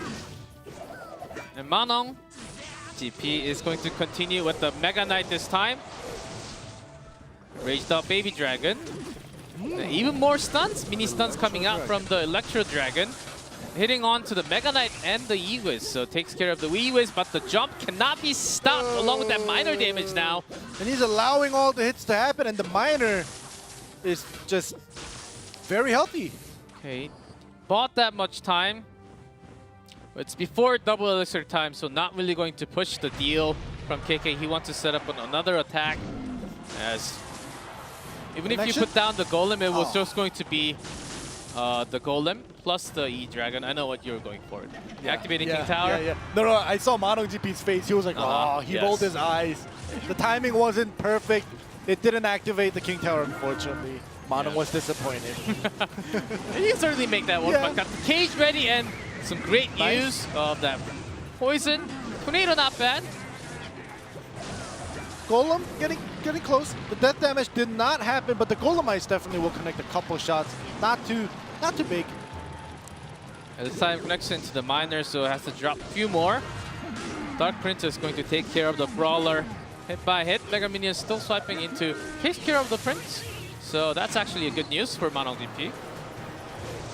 Okay, gets into the range of the Rage. The Baby Dragon will do a couple of shots, but it's not going to be good enough for the Mega Knight here. And the Dark Prince actually pushed in with the speed. I mean, defense is there. There's that Tornado activating the King Tower. 980 to go for Manong GP. KK without the Golem this time. Still going to be good enough with the Rage being put down. Even the Mega Minion was in the range. And the E-Dragon is getting a lot of shots with the Rage. Yeah, wanted to connect a little more with that Baby Dragon and the Bar Barrel. Just putting everything in range with the Princess Tower. So making sure you take care of everything with that Mega Knight, just taking the shot. I don't know if this was worth it now. A couple more shots will connect. Manong not really happy. From the Baby Dragon connecting one more shot into the Princess Tower. It's about the same. KK, can he really find the time to put down the Golem? He's certainly thinking about it. Definitely thinking about it, but you can see Manong's deck. We only have the Mega Minion and the EUs for the air, other than the spells. So right now, the Mega Knight is actually unable to, show its true power because so many air units are being put down by KK, and Manong has nothing to delete them. Yes, and KK knows that even if he doesn't have to use that Golem, all the ground units are actually not really connecting too much damage, but it's putting the pressure enough so that Manong GP can't really cross the bridge at all. It's happening over and over again. KK figured it out. He knows what he's doing. But he can't really stop the poison damage, so Manong's waiting for his own chance to use that offensive poison. Really waiting for that time. Coming down to a few hundred. He still needs 2 more poisons, I believe, after this one. All right, I think this is going to be it. Manong has to defend a couple, slow it down with the Ewiz, and then he's going to have to bring in the Miner and the poison. If not, the Golem is going to finish this game up. And Lumberjack predicted perfectly, and the King Tower helping on that. It's a great help. Golem marching towards the tower. Final hit. Baby Dragon already locked onto the top right. Has to use the snowball. The Golemite. The Golemite. Okay, at least the Chain Lightning is not connecting to the tower, so that's helping. 306 to go for KK. Has a Tornado locked on too. Dark Prince. Not getting the damage just at the end. Miner just pushing it back just a little bit so the area damage does not connect to the tower. It's about as close as we can get here. Yeah, it's gonna pull back Manong for a little bit, forcing him to use a defensive Miner here. Fortunately for him, KK does not have any strong offensive spells, only a Tornado. So now KK has to, regroup his thoughts.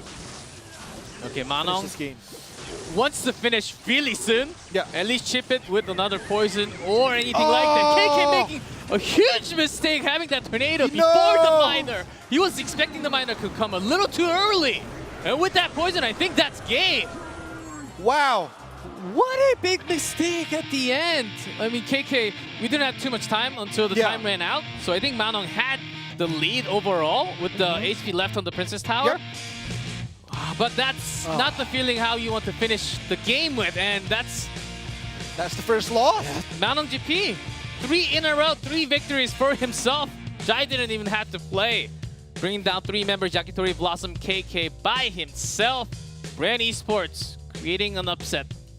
Yeah, KK, the moment that the Mega Knight crossed the bridge and the Princess Tower locked onto the Mega Knight, KK was predicting that he was going to send the Miner while the Mega Knight was tanking so he can finish the game. That's why I think he put down the Tornado. But Manong, I don't know if he knew that was going to happen or if he was just like a second late.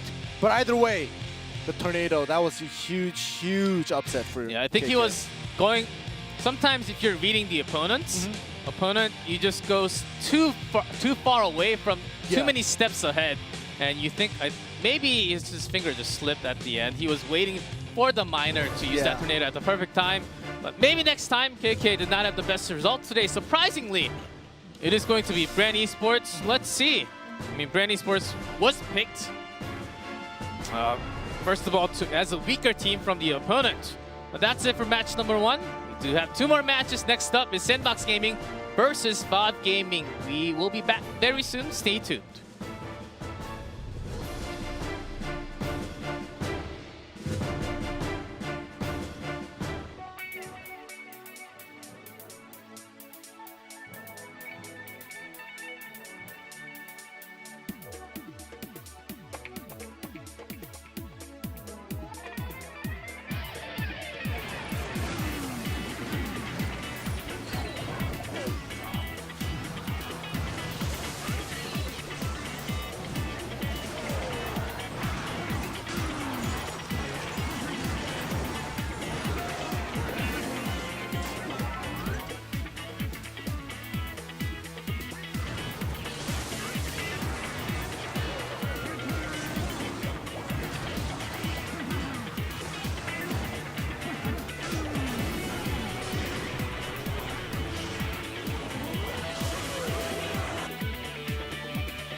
Ha ha ha. Welcome back. That was my King Tower laugh. Not bad. Not bad, Not but bad. it feels like a fail to me. It could be a little bit louder. Fireball. And a prince. I still like the hog figure the best. Hawk figure is a. Yeah, that's a I like that's all legendary. the figure. I like all. I wish if If my you had house to is- choose one. If I had to choose one. Yeah, if you had to choose one. Nah, I'm gonna choose everything. If my house was big enough, I'll be buying a lot more. I will of choose one and everything. buy everything else. Yes. This is a squad that we're really having high hopes for because Connie's Yep. back into the player. This time from a coach role, as he's finding more time off from the school. And look who is here in the squad. Icefall. Who's this? Yes, you might be asking. A really, really talented player from France. If you guys have been following him, you should know. And really expected. I'm thinking that he's going to be coming out for 1v1. Very, very likely. We'll have to see because this is not a new squad because Ito went up to the coaching role. Let's see how it works this season. All right, well, we'll have to see about that when the game starts. However, now on your screen, we do have Valve Gaming, Kita-chan, Kentsumeshi, Jack, and Donnie. Nothing different here. They're going to stay with this four-man squad. We'll see how well he does. We saw the incredible 1v1s and the King of the Hills coming from Jack last season. He even did the Hog Rider hair, so I don't think he has the Hog Rider hair anymore, but we'll see if Jack will bring out and show us some exciting 1v1s this season. Golem Mesh and the Hog Rider Jack. I mean, Jack's being respected from lots of other Japanese players too. Yeah, even KK has really big respect for KK just because he has higher trophy. Oh, really? Yeah, it's Oh, on ladder. okay. It does matter a lot. Yeah. Yeah, previous season, I believe. We'll see what the roster is going to be. It is Jack versus Icefall. Really exciting matchup. I mean, I'm liking the 1v1 matchup for every single team now because we've got an ace player, at least one or two per squad. So it's got to be exciting. Let's see. Finally, we get a lava ban and a tornado ban, so we're sticking to the ground most of the time. Connie Sado for Sandbox Gaming. It's a big comeback for Connie. He's a really well-known player in Korea, also a pretty well-known overall Supercell game YouTuber in Korea too. For Valve Gaming, Kentsumeshi, Kita-chan. It's a new duo. Let's see if they stick to that duo and let Jack play 1v1 because last season Jack was sniped with Hog Rider bans most of the time. And now he's open to play anything. Yeah, and we were talking about how in the 1v1s and the King of the Hills, no more bans is going to free some of the players like Benzer and Jack included. So now, when we get to that 1v1 set, I'm very excited to see how Jack will perform, especially against Icefall, who is also a very strong player. But before we get there, we're going to see Sato and Connie, a new duo, because like you said, Connie coming into the team as the player. We'll see if this duo might make a difference because last season, Sandbox, they were struggling from beginning to end. Yeah, you're quite right about that. Yeah. They Struggling. had a tough time just staying at the bottom the entire season. Yeah. This is a different season, and Group B, I think they have a real good chance. Not just having Icefall, Connie is like not just like a head coach, he's also like a playing coach because he used to be a pro for a long time and then moved out to a coach, back into player. But last time he played a 1v1 for WCG qualifier did not really show the best showing. And for the APAC qualifier, dropped down. I think he got like 5th or something, maybe even lower than that. And Fab, Kentsumeshi, Kita-chan. Yeah, expecting a lot. Kentsumeshi can certainly come out for King of the Hill as a 1v1 player too. Let's see how this works for Valve Gaming overall. It's going to be a tough start for both teams. I think this is a matchup they actually wanted to start off. And the game is ready for 2v2. Lava Hound ban, Tornado ban. Let's go into the arena.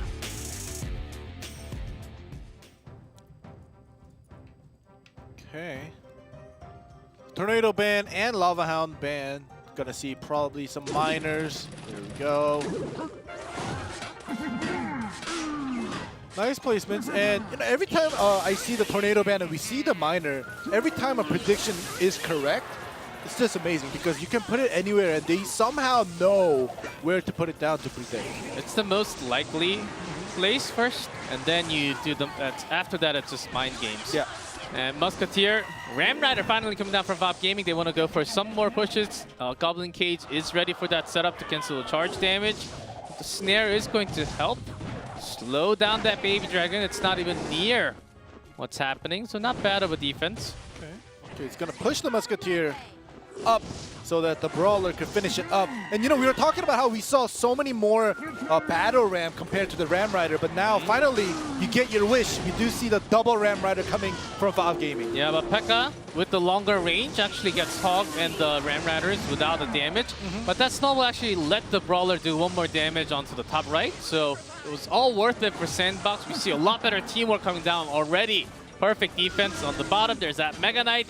Stop that P.E.K.K.A. Keep the Ewiz alive. Ram Rider to counter from Sandbox this time. Yeah, you can tell I'm actually looking back and forth from the game and the players. And both players from Valve and Sandbox, they're communicating a lot.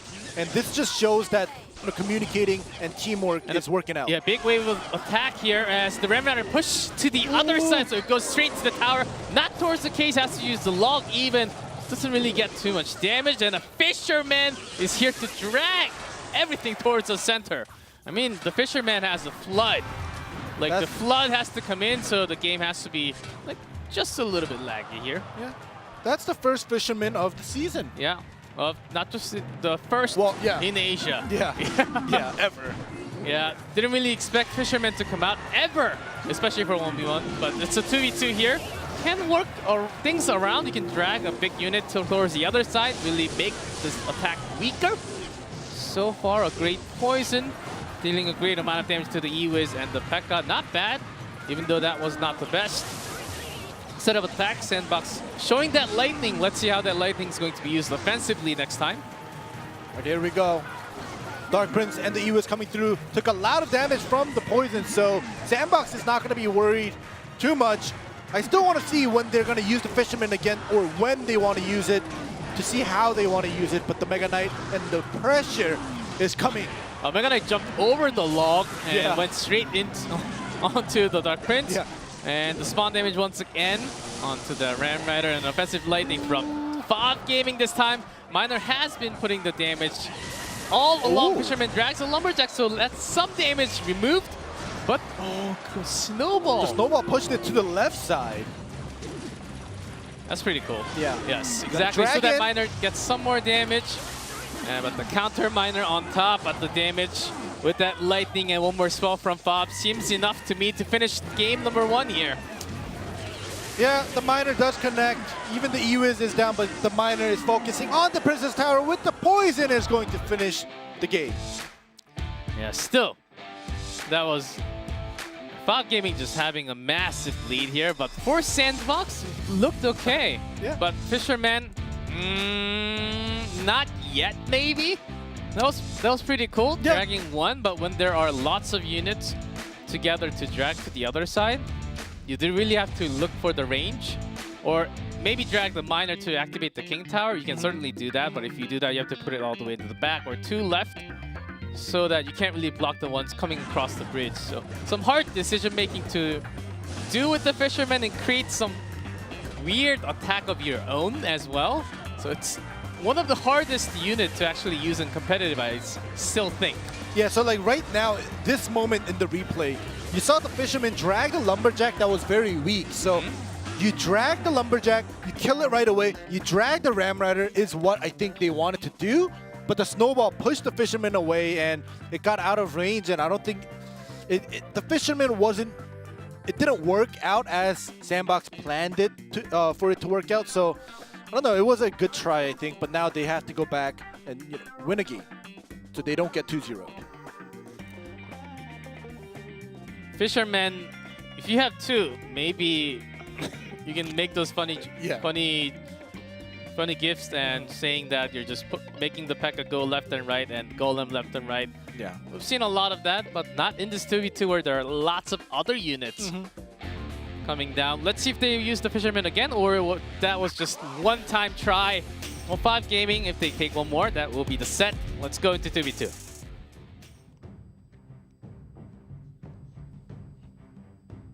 Here we go. Yeah, both teams really using lots of Ram Rider, even though they didn't really connect too much because of all the cage right at the center. This time Sandbox using the Golem and the Graveyard coming down from Five Gaming to counter all that elixir, missing elixirs onto the right. All right, so we're gonna get a heavy deck coming from Sandbox, a little bit lighter coming from Five Gaming. We'll see which one will prevail here in this game. And that wasn't too bad. Yeah. About 500 damage taken. And ready with that Inferno. All right. Nothing else stopping it. No zap, no lightning. Perfect defense. So already, Five Gaming has that small lead. But now they're making their initial attack, continuing back to back with the Graveyard. Love the Prince placement, just in case of a freeze this time. And after that, they knew what was coming. All the skeletons are deleted with that snowball, so good use. So Five Gaming really seeing an off-timing freeze. Yeah, you can see Connie's face when that cage was put down. He's like, all right, they have everything countering us. They have everything to drag our units. We'll see how or what Sandbox Gaming can do to get through. And now the giant skeleton right on the bridge. Fisherman once again. And making it go to the other side. Graveyard certainly not bad, but Princess Tower still locked onto the giant skeleton. Yep. Not too much damage from the skeletons coming out from the Graveyard. The Great Baby Dragon, Mega Minion, and the big push along with the Golem is happening now. Inferno Tower should be ready from Five Gaming, and it's locked on this time. All right, once again, it's locked on. However, we do have a lot of the backup units still healthy and alive. The poison had to be used. Still raged up. Charge, a few more damage from the Baby Dragon does connect to the tower. 14-4-4 on top. And that was a good push with the Golem. No further, nothing like a zap used. If Sandbox is really hiding that lightning until the very end, I think one big Golem push can actually win them the game. As long as they stop the Graveyard freeze. Okay. Okay, here we go. Fisherman is put down. Yep, build Princess Tower. Defensive poison. Locked onto the giant skeleton is deleted easily this time again. Yeah, so the giant skeleton and the fisherman is gonna counter and provide +2 extra elixir for Sandbox for trading the fisherman and the giant skeleton. And here we go. The big push with the rage. Defensive freeze comes through. Still, the Golemites are on that tower. And lots of units pushing through. Snowball with that slow. 3 Mega Minions in the air. And that Sadokani grabbing it. Cage destroyed. Brawler gone with that lightning. And they were just holding on to it forever and ever. Maybe Five Gaming, okay, we have an Inferno, and they're not using a lightning. Maybe they don't have one. It was a great mind game in between the team, using it when there's no Inferno Tower available. Sandbox, they were ready for that one big push. I mean, that was a spell basically needed for that golden push. You have to be expecting that to coming down. Wow. So early game to mid game, it was just Five Gaming just pressuring with the Graveyard Freeze, the poison, forcing them to use a defensive poison. However, I think it's not a big, huge difference, but every time the Fisherman was put down, whenever the Giant Skeleton was there and pulls him out, the death damage won't get rid of your units that's going past the bridge. And you also get a plus elixir trade, that's 2. And I think that started to add up, and at the end we saw the Golemites tank for a very long time until that defensive freeze ran out. All the other units were very healthy. Yes, good point ending. Yeah. And the Giant Skeleton goes down faster with the other Princess Tower locking onto it too. Yeah. So overall, this time Fisherman worked really nicely. That's like a super counter against the Giant Skeleton there. Just removing the death damage is 1. Getting the elixir trade, positive trade is 2. Yeah, making the Graveyard Freeze weaker because they had a lot of air units like the Baby Dragon to the splash against the skeletons.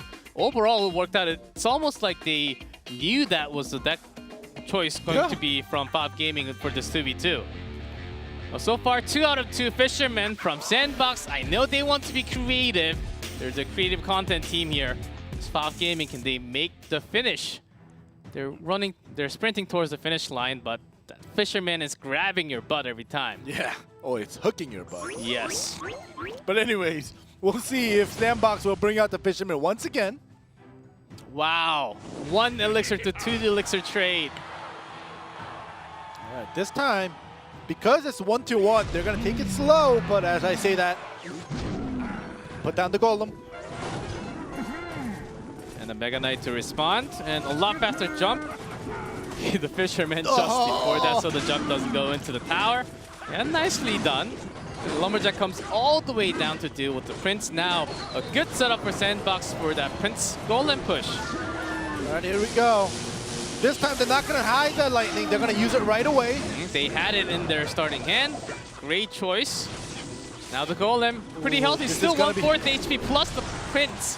And the P.E.K.K.A. hitting onto the Prince now, so Golem does a few more punches. All right, Bats, they are basically spamming on the right side. They're going to get a lot of damage done. Roughly 1,500 damage with that initial push with the Golem. P.E.K.K.A.'s very weak, EU is very weak. Yeah, good log. The guard's just perfect against the Ram. Nice. Perfectly against that Ram Rider. Does not get the charge. It was super close. That was as close as it gets before you get the damage in. Exactly. Sandbox playing a perfect game so far. And it wasn't even a small trade. It's a huge damage done towards Valve Gaming right now. Can't believe the Fisherman's doing this much work for Sandbox. I mean, Valve Gaming, even if they want to control, Sandbox is the one that actually has the control with the Fisherman. So that Mega Knight, they really have to be careful using it for the spawn, basically. Oh, Prince onto the left because they really have to deal with this push. Here we go. Whoop. Jump. And the Fisherman's tanky, so even with the jump and 3 swings from the Mega Knight, it stays alive. So, oh my goodness. And as long as the Mega Knight goes down, P.E.K.K.A. is going to be hitting the small units, the guards first, and then goes through slow. And this time the Golem, no lightning comes down. Sato was really low on Elixir at the moment. He's the one holding the lightning. This time, Valve Gaming, they are kind of pressuring on the left side. They're constantly bridge spamming right now. Sandbox doing a great job defending, but this time the Ram Rider will connect. It's not going to do too much damage. The Fisherman drags him out once again. Fisherman stayed alive. Yeah. It was going to be one more hit from Ram. This is a big push once again. And the spawn damage, this time from the Mega Knight and the P.E.K.K.A. is dropped. So this Golem, double snowball. Let's see if that was actually worth it. Totally. Golem still reaching the tower and doing some more damage with the death damage and the poison. GG. With that lightning snowball, spam all those spells that you have from your hand and then win the game. Let's see. You know what just happened? They wanted the lightning to hit the Princess Tower, but it hit the Mega Knight and all the other P.E.K.K.A. and the unit. Yes. So now they have to go through one more cycle. But still 2.5k HP. Can the P.E.K.K.A. reach the tower? Only bats. Oh, P.E.K.K.A. It's 1, 2. P.E.K.K.A. And that's oh my goodness! The lightning. You gotta be careful. We had this kind of moments in Season 1. I believe it was Yu-Gi-Oh! Also. You gotta be, if you just want to hit the tower, just make sure you just to the corner. Move it to the corner. Like, oh my goodness. Just target the Princess Tower, not towards the unit. That was a painful, like Sandbox. They were throwing down all the spells, just thinking that, okay, there's no way of losing this game. We won by spell damage. But no, not actually. It was a full HP Princess Tower that went down just now. I know. It had 25-34. Oh. And they know. They're like, they knew in their minds they had the game. Yeah, it's Sato's mistake. As he was the one holding onto it, confirmed by Connie tapping onto him too. Yes, and also Valve Gaming. Oh gosh. They had less than 5% of winning that game until the end. Oh. Wow. What a way to come back, I guess. That's another way of putting it. I guess you can, it's a mistake and you're able to capitalize when your opponent makes the mistake. And Valve Gaming, they were able to do that. They brought down a full HP Princess Tower just because the lightning didn't hit onto their Princess Tower. The moment you see the poison, you know it's going to be the finale of the game. And it's the final game. It was game 3. Skip this part. Fast forward. Let's go to game 3.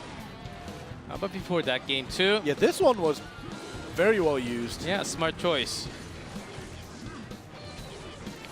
As the Princess Tower, as soon as it's gone, not locked out from the giant skeleton, it's going to be attacking onto all the skeletons. Yeah, and what's that log going to do when we have the bats and 3 Mega Minions? It's just going to push back that one Prince. After this moment, yeah, Five Gaming, it seemed like they were actually doing some damage to the bottom left. Yeah. They were building up, but Sandbox, they were playing a perfect game. Literally just a very well defensive and offensive game.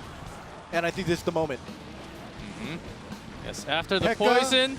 And the Musketeer took that last hit. Oh my goodness. All the units. Yep, GG. Gosh, I have nothing to say. You see how happy Fav is? They're so happy. It's coming back from a game that you almost lost. Yeah. Almost 100%. Yeah. On a stage, that's something else that we cannot feel. I mean, only the players on stage are the ones that can feel it. But now, time for 1v1. Icefall from France offers Sandbox. Let's see what he is capable of. The carry player, can he become one? I think today will hint us what he can actually do for Sandbox. Yep, and we do have a lot of new players from abroad that is debuting today, and from Group A as well. There are players that do well and play as expected. We'll see if Icefall will be able to do that against Jack, because we already know how strong Jack is. Yes, and you can kind of also expect what kind of deck he's going to play. For Icefall, no data for our side of tournament. If you really look deep into it, I mean, he does play a whole lot of decks, of course, meta decks. We'll see what Jack is able to do this time. Let's see if he goes away from Hog, even if there's no band. We usually see Hogs and cheap cycles with the Goblin Barrel. Those are his style and types of how he's not like a real big Golem player at all, or like a Lava. Yep. We'll see how they clash. Icefall for Sandbox Gaming. Jack from Bob Gaming. It's 1v1 here. Let's go. Game number 1, set number 2. We're ready.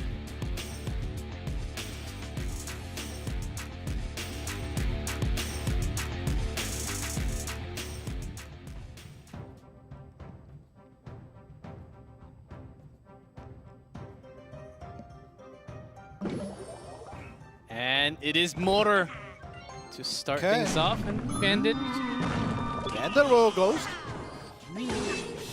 Okay, the splash damage and the Royal Ghost locks onto the Mortar. The Mortar only gets one shot onto that Princess Tower. Better than nothing. Yeah, that was almost too close for the second Mortar to connect into the tower. Miner really good, and yes, one minion just turns to the Miner, so not really concerned about it. Jack's gonna have the cycle with the Battle Ram, and the minion's still alive, hitting onto the Pekka just a little bit. Yeah, Pekka's HP went down by getting that longer range of melee.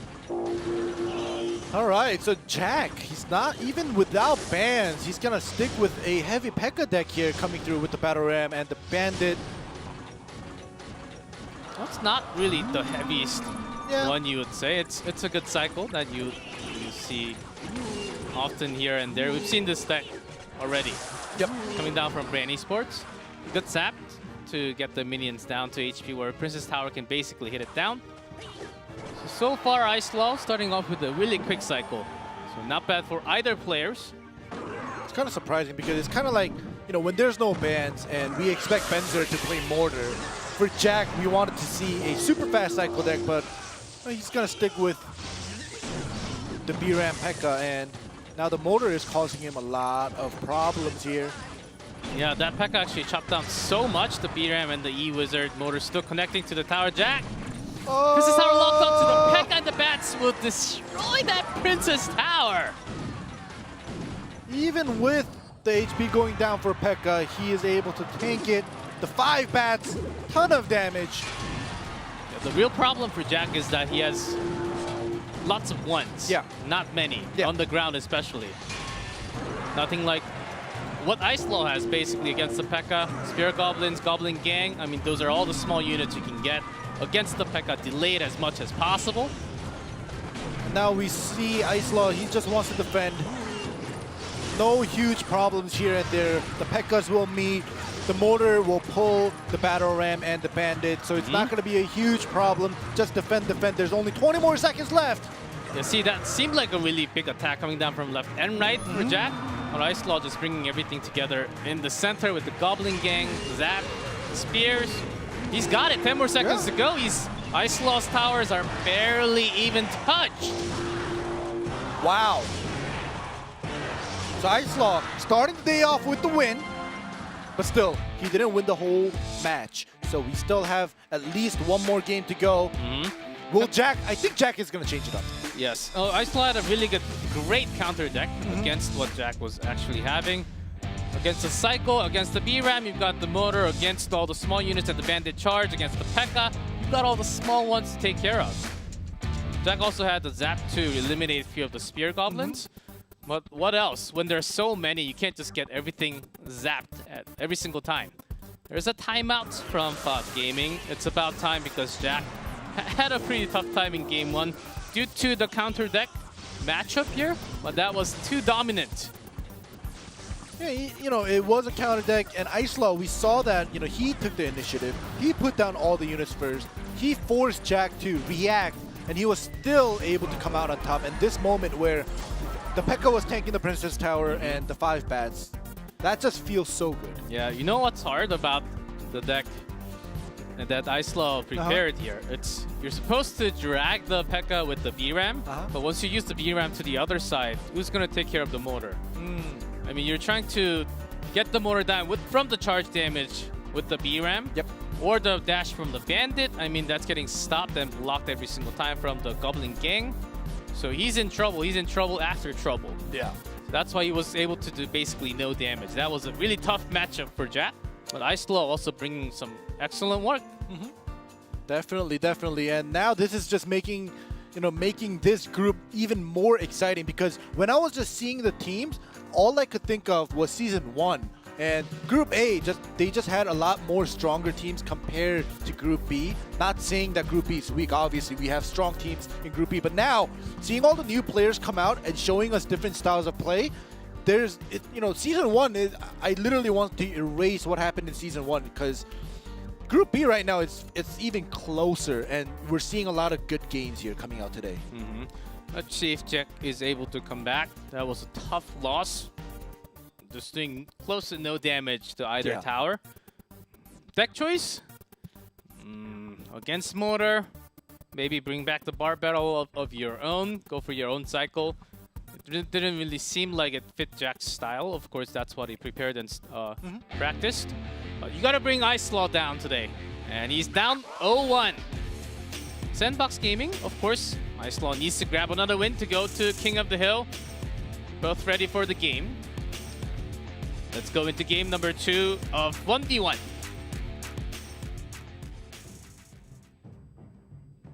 Icefall looks really calm on stage. Yeah. Just amazing. Yeah, no real issues of anything. Like sometimes we see like new players kind of, you can see their hand shaking a little bit, their fingers shaking a little bit. That happened a lot with the Korean players last season, when especially Greed, when he first started play for Sandbox, we saw him kind of get nervous a little bit. Yeah, so no dash. Ice Golem placed right before. In less than range of 3.5. Yeah, once to cycle that out first, and seeing the log. Is it Ice Build time from Jack? And I think that's exactly what we're going for. Yeah. Jack is definitely going to feel a lot more comfortable playing a cycle deck, a quicker cycle deck. Cycle deck. Oh, okay. As the Tornado activates the King, no Fireball, no log, so had to bring down the Tornado. Great skeleton placements. So it goes straight into the King Tower. Pretty good defense from Jack here. Pretty good defense, we say, activating the King Tower, taking less damage out of the Princess Tower. However, all in all, Jack was the one just taking the damage, so we'll see if Jack will be able to finally come back from this. This cage just being dropped in case. You don't know exactly when you have to. There's that Expo. Icebow coming through, Flying Machine. Locks on. Yeah, just baiting the fireball so that the Hogs are safe to do damage. Only going to use the log onto the left side. And Expos for now does no damage. And once again, Jack did defend it, but he still did take a little bit of chip damage. He committed less to the Royal Hogs with only the log, because he knows that the King Tower is activated, but still, the Royal Hog was able to get a couple chip damage, and it will stack up. Eventually it will. Didn't really have to use the fireball, I believe.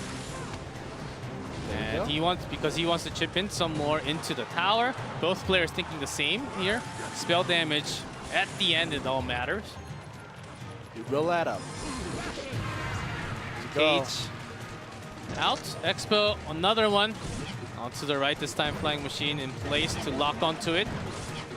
Buying all the time, and after the cage, it actually goes to the tower when the brawler comes out. So it does lock onto the tower straight in. Okay.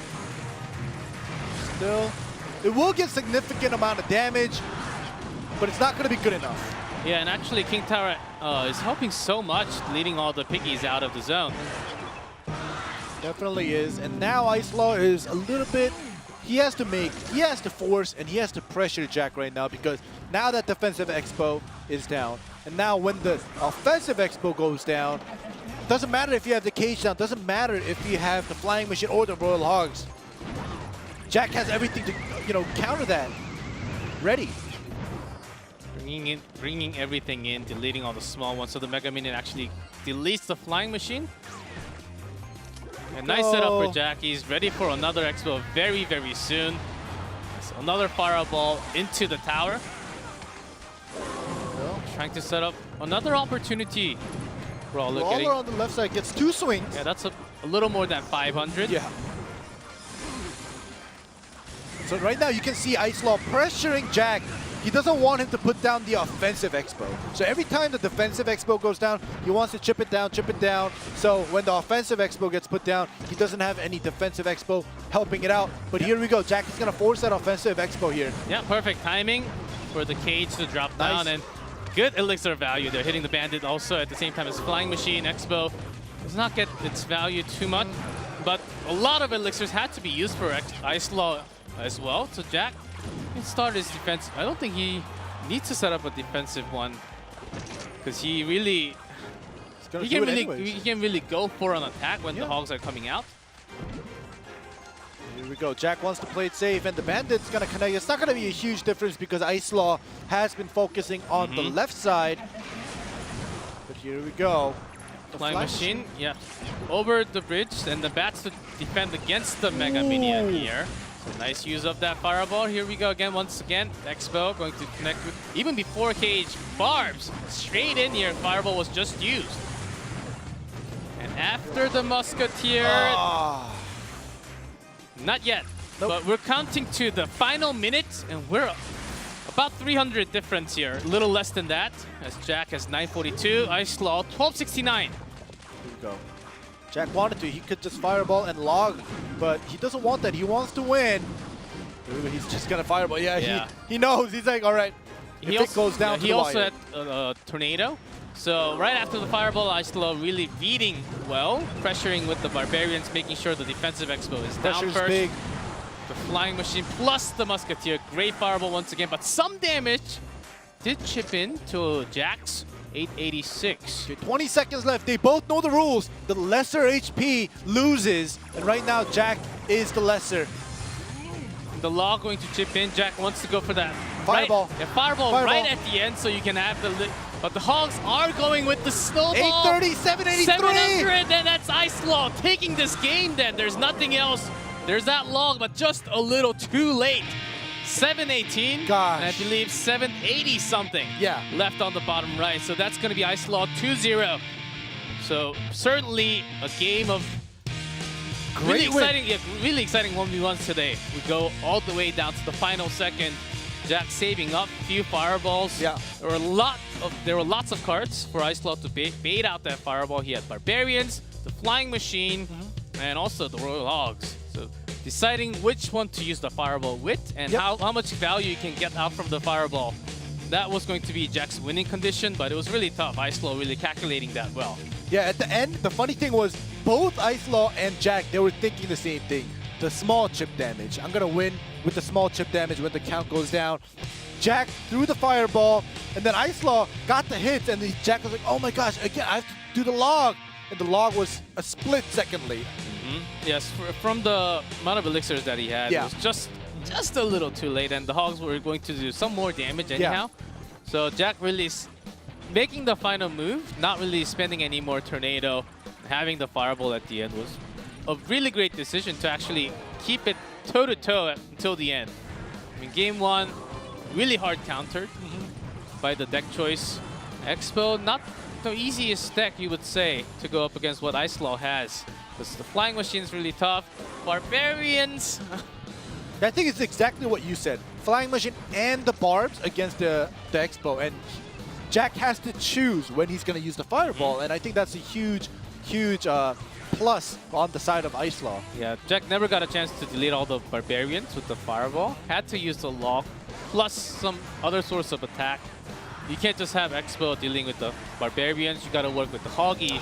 This is the moment. Too really soon to Hog. Yes, just a little too late. Yeah, still the Royal Hogs were going to do some more chip damage. I think Icefall really read that well. As soon as that Fireball came down, okay, he's going to try to spell this one down so he wins. But I got the Hogs. So that's 1-1 tied for the set score. Let's go to King of the Hill.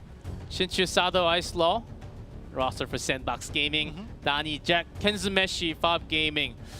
Oh, I would say this is about as even. Yeah. I can't really choose one that's supposed to be stronger or that's going to be stronger. Well, the 1v1 star on Fob Gaming, which is supposed to be Jack, just got beaten by Icefall, who is on the roster once again for King of the Hill. So if this continues, if this momentum continues, I think it's still possible for Sandbox Gaming to just win it out in set 3 in King of the Hill. So we'll have to see. Remember Dani having a really good King of the Hill moment last season too. Shinchu is here. Certainly played lots of 1v1, but not the greatest numbers you see on the screen. She was usually coming out for the first one to play for King of the Hill for Sandbox, but I think it's a different story. What they have been scrimming and practicing, especially with Icefall coming, they have been saying a lot on Twitter and stuff that they have a different atmosphere, which is having one out of the region player in the roster and in the practice room. And you can see Icefall just always communicating with his teammates, kind of making the atmosphere a little bit brighter and more enjoyable. And I think that's what they needed. And Sandbox Gaming, just because, not just because of Icefall being good at the game, but the way, his attitude towards his team and the game and the tournament, I think is going to boost up Sandbox Gaming's gameplay. Yeah, either they all learned French, or Icefall learned Korean, or they all learned English. So so there are 3 ways. But keeping my eyes on Dani, really unexpected player that can bring out some fire for Fob Gaming. And we might even not get to see Jack or Kenzumeshi. This player can make the miracle work. It's the first game of King of the Hill. Shinchu versus Dani.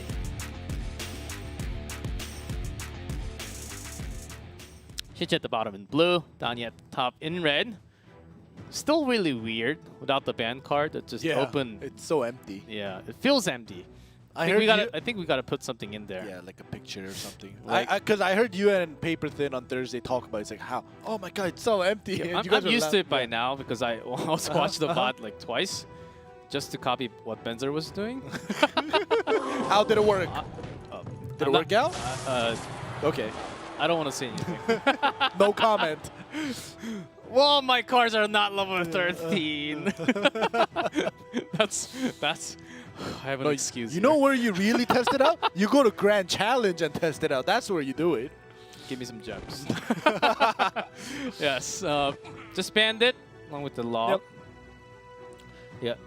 The Barb Barrel nerf is really working out fine for all the other 2 elixir spells to be used. So much more log and the zap coming out and all the meta decks. Magic Archer, perfect angle. Perfect. All right, they're both gonna use the Magic Archer. 7? Oh my goodness. I think that was 7 shots. So many shots. Yeah, Brawler pretty good at getting the Magic Archer down. Well, Hog Rider. Pekka's down. Still gets a swing.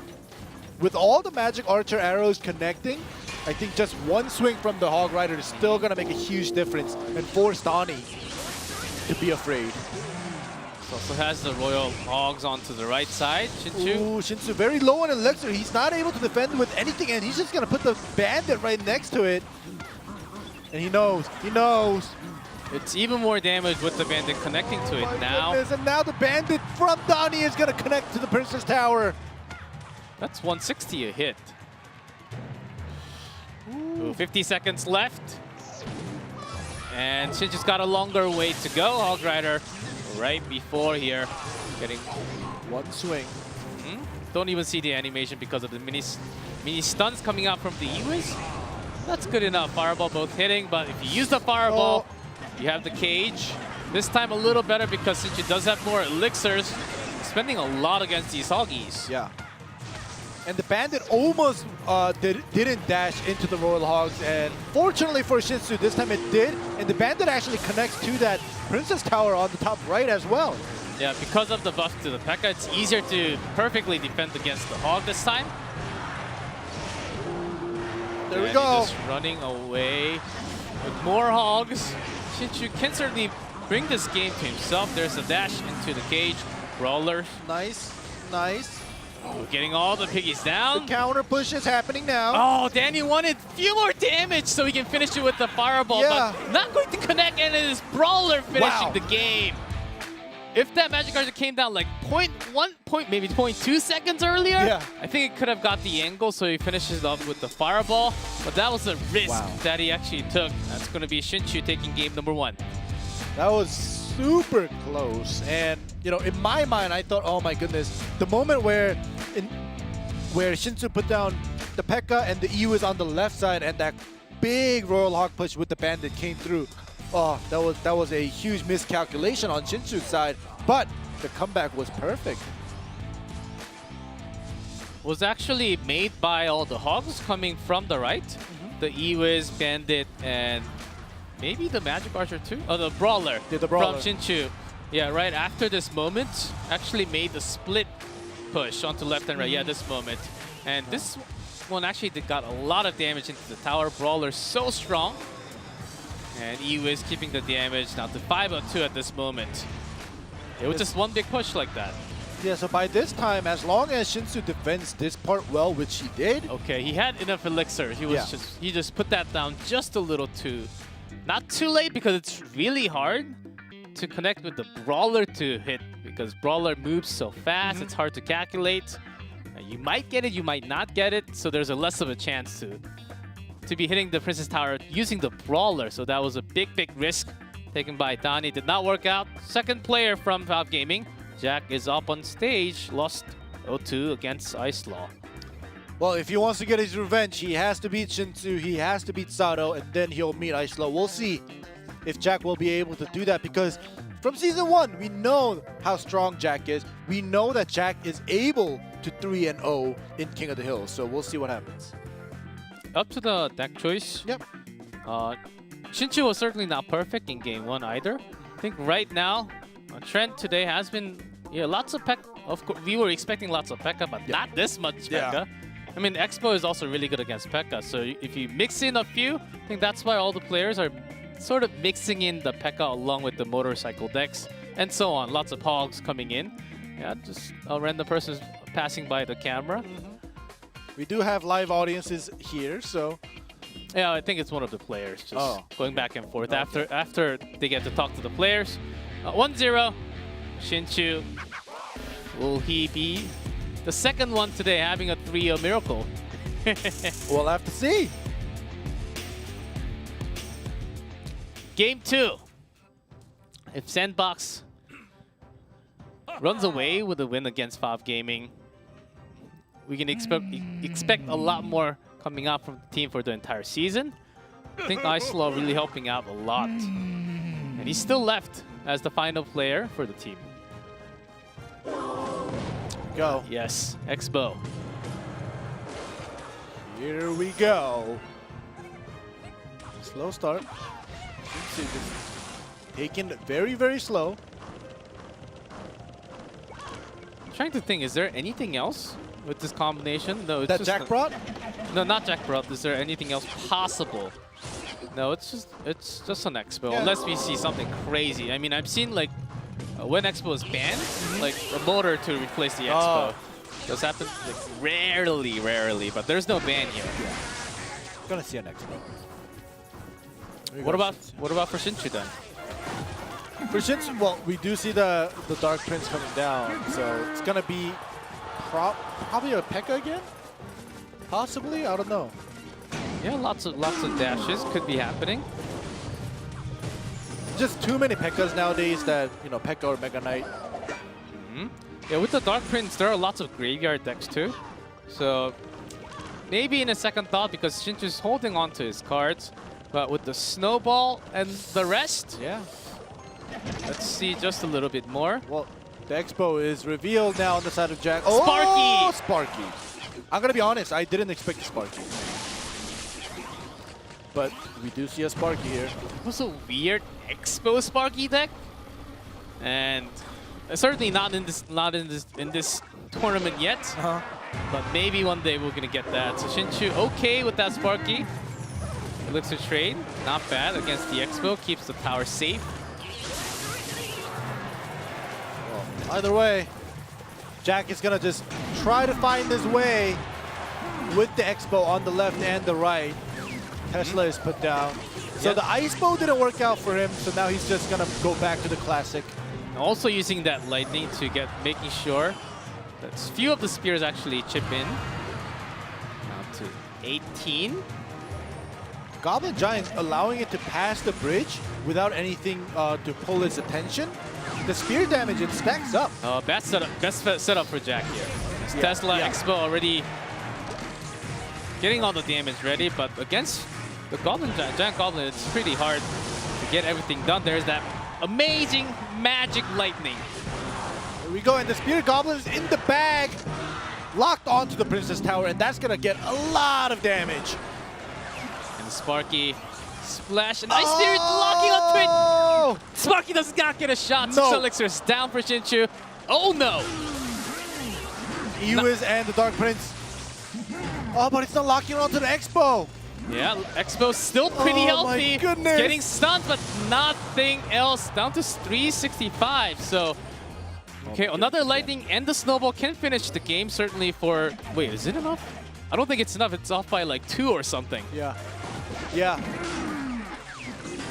Season2 has to bring everything down right now to stop this Expo from targeting onto. Does he have enough elixirs? It connects to the tower once again. He's gonna use all the spells. Is it going to be in time? GG. With the fireball, that's game. Yes, even with that snowball, it was going to be off by 2. Hey, I did the math right. Yeah. What a day. He did. There's no way. But You're Jack a takes mathematician today. Jack. Yes, a great way to play on Expo.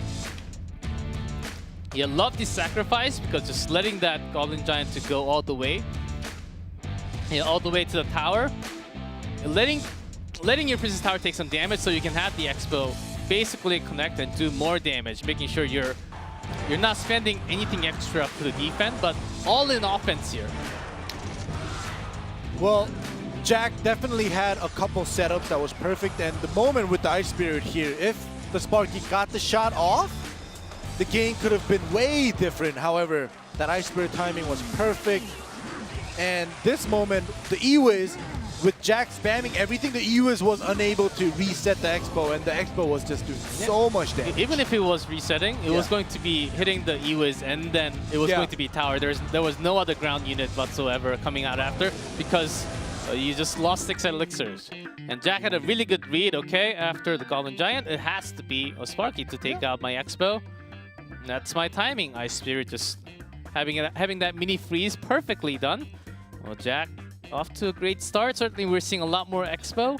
Really happy. Just like how Paperton's happy about all the Sparky.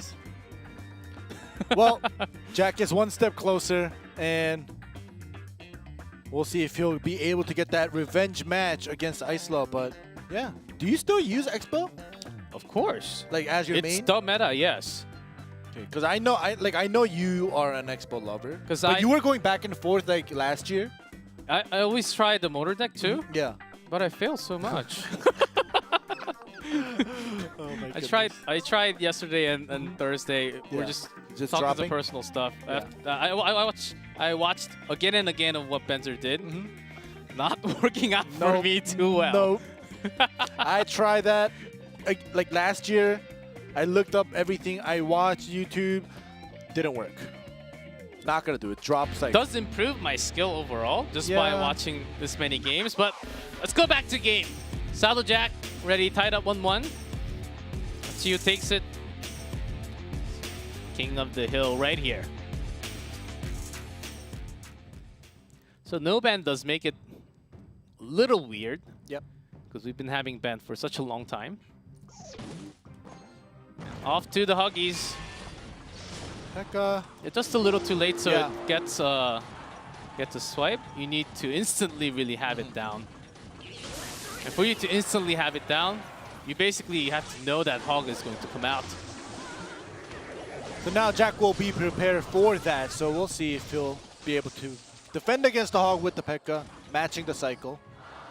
Yeah, and Jack got a good value from that poison. And it's about as even doing the damage to the tower too. So not bad of an elixir trade for himself.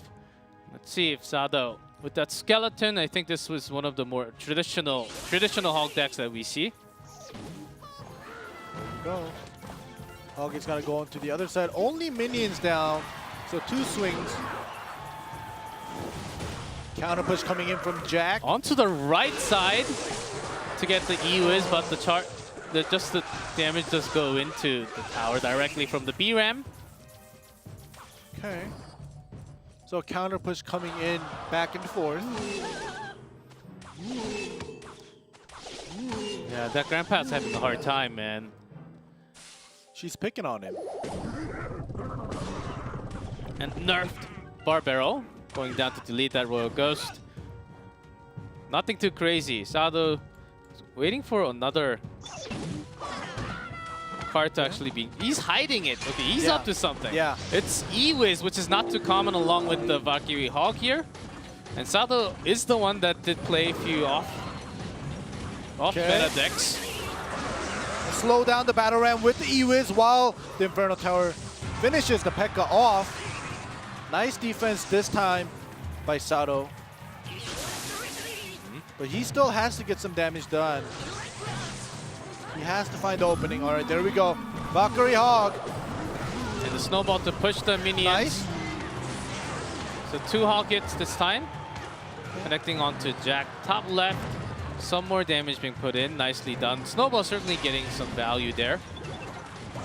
The back-end Pekka is going to come through. The Inferno Tower is put down. However, you have to remember, Jack, as long as he uses the E-Wiz correctly, I think he might still have a chance and cause a lot of problems for Sado. There we go, the split push coming through. And Valkyrie on the right and minions right in between. Snowball to delay. Zap to reset the Inferno, and the E-Wizard just stop doing all the damage onto the tower, but the Hog counter onto the left. So Sado was waiting for this moment, but a perfect defense. Yep, E-Wiz and Bandit is going to not allow Hog to get a single swing. And this Royal Ghost is going down. Pretty close right now. Obviously, Sado did a little bit more damage, but still, it's up in the air. Jack really looking for the perfect time to reset the Inferno damage onto. This time, no swing from the Hog Rider. E-Wiz having the B-Ram so that it doesn't connect to the Pekka. Now it did, and all the skeletons basically deleted there. And also Bandit taking the damage to the Pekka is still pretty healthy. I mean, it's getting mini stuns, but if you don't hit just right before that, and the Hog goes in straight. One swing coming through, and this time, unfortunately, the E-Wiz from Jack didn't connect to the Inferno Tower. So, the Inferno Tower was able to, delete one at a time. This time, we'll see if Jack will place it correctly, because this time, he didn't do a split push with the B-Ram Pekka. He did it at the same place. Sado actually has too much elixirs because he's waiting for an attack all the time against the Pekka and creating a counter push with the Hog. Valkyrie on the left. Oh, and the B-Ram actually does connect. There's a minute and 30 seconds left. The Hog Rider is being forced. Oh, the E-Wiz is gonna slow down the Royal Ghost. Just one from the Hog Rider down to 950. The Valkyrie will at least get us two this time swings with that snowball. So pretty good situation for Sado, but you got to bring one down. And it finishes the game. It doesn't matter how much damage you have on both. One's going to determine the winner. Right now, Sado, he needs to chip. He needs to chip. He might be hiding a rocket. All the way, snowball, expecting a mini. There's that EQ. Okay. Yeah, he wasn't using an EQ because it didn't really do too much, but chipping in some more spell damage now. And Jack, after that elixir use, trying to push in everything, going straight in. Inferno's to the right side, dashes in, and this might be the end. And the power goes down. Jack pushing it until the end, that EQ. Yeah. If Sado was able to cycle through while defending, obviously, he was able to cycle through to the spells and win, but Jack knew he didn't want to give him the chance. He went in straight, and the Inferno Tower being one block to the right, it didn't drag anything in. Yeah, because of the P.E.K.K.A. coming down to the right. You can certainly just have it one to the left and then move it up one, so the P.E.K.K.A. comes up to the Inferno anyhow. But just knowing what kind of units and how fast they can dash in, I think that was the choice from Sado. Just not really expecting too much after that EQ. Very unfortunate, very close, but Jack finally gets a chance to go up against Icefall once again. And if Jack loses again, that just basically tells us that at least today, Icefall is on top of Jack. Oh yes. Just looking at this highlight and how Jack is just managing all the hogs. Certainly one was P.E.K.K.A. Two was Royal Ghost plus the E-Wiz. And every single time, it connected to some more damage onto the left or even pressuring onto the right. And after the EQ, the stash, you can't really stop it with not enough elixirs here. That was the moment. If the snowball, if Sado had enough elixirs to use the snowball a little bit earlier and push back the bandit before its charge, I think I don't know, it was still dangerous, but still it could have been a little bit different. But moving on to Icefall versus Jack once again. But this is just a one-time game here. Yes, not a best of three. And Icefall has to go through Jack and Kenzumeshi as the final player from VOP Gaming. It's up to him. I mean, it's so-so. It's not bad. I mean, this deck is okay. Taking all the opinions from Kenzumeshi saying, like, okay, you got it, right? So I don't have to be up for the last game? Yes. Doesn't want to come up. Look at him. You see Kenzumeshi peer pressuring Jack. He's like, you have to win, okay? You have to win. You can't lose three times to him. I think it's the other way, just giving you confidence. Like, you're so good. Just do it. Just do whatever you want to, so I don't have to be up here. That's the bottom line, right? Yes. So I don't have to be up here. With bolded bottom line with highlights on. Italics. Well, yeah, so far, Jack 2-0 for himself. Icefall is up here now to stop him from having a 3-0 streak. Oh, lots of King of the Hill. Let's get into game 4. Are we gonna get 2 3-0s today? We already had Manong get that 3-0. Now it's time for Jack. Icefall might be saying, okay, let's see who wins with a better Expo deck. Oh, not this time. Nope. And a perfect E with that Dark Prince. Skeletons, of course, doing nothing. Just to eat up the elixirs to begin with. Icefall with that Ice Golem. Graveyard seems to be the choice of Icefall, very likely. Seeing the poison being put down as well. And Jack, Balloon Miner seems very likely coming here with the really quick cycle. Not bad for either one. Let's see the cycle. Miner onto the left this time because the right side was perfectly defended anyhow. Yep, they want to just cycle through and make their cycle so that they are comfortable cycling through fast. So right now they're not going to be using their critical climactic cards yet until they're perfect, until they're comfortable. One by one. And how well you keep your Musketeer alive, and how well can you... Oh, actually not in the Princess Tower range, so both Musketeer are getting deleted here. Minor. And how long can you drag with the Ice Golem will be the importance, the most key point in this game, in this matchup. Yeah, dragging it away so that it connects to the cage first, not to the tower. So you don't have to really worry about the balloon at all. The Icefall, he wanted to counter it. The Ice Golem and the Musketeer and the Skeleton is going to buy enough time for that Musketeer in the back to clean everything up.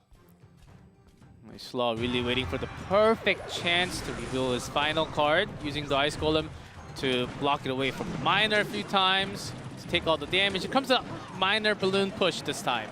Okay. This time, obviously the balloon is going to get dragged away. However, the Miner will get decent amount of damage. There we go. Is it perfect? Oh, no, just before that, Ice Snowball had to be used. Yep. First graveyard of the game, Icefall with that poison. Yeah, does get the hit onto Musketeer. That was... Yeah. Yeah, that was almost too close to be away from the poison. And the Skeletons that spawned from the graveyard, they got a decent amount of damage here. Yeah, Miner... Start to even out. Yeah, not locked onto the Princess Tower, but the Snowball dragging it away. The balloon, is so healthy! Snowball? Yeah, that's just Good enough with the slow with the Mega Minion.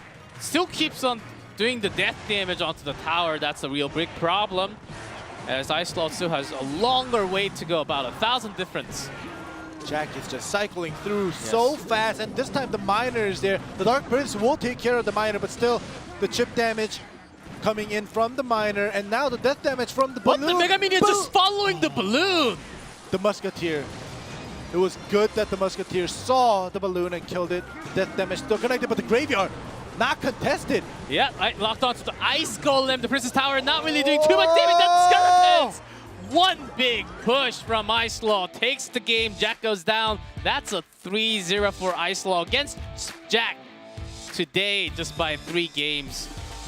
Just having one good attack is all you need for Graveyard. I think Icefall enjoys the thrill of almost losing. No, he doesn't.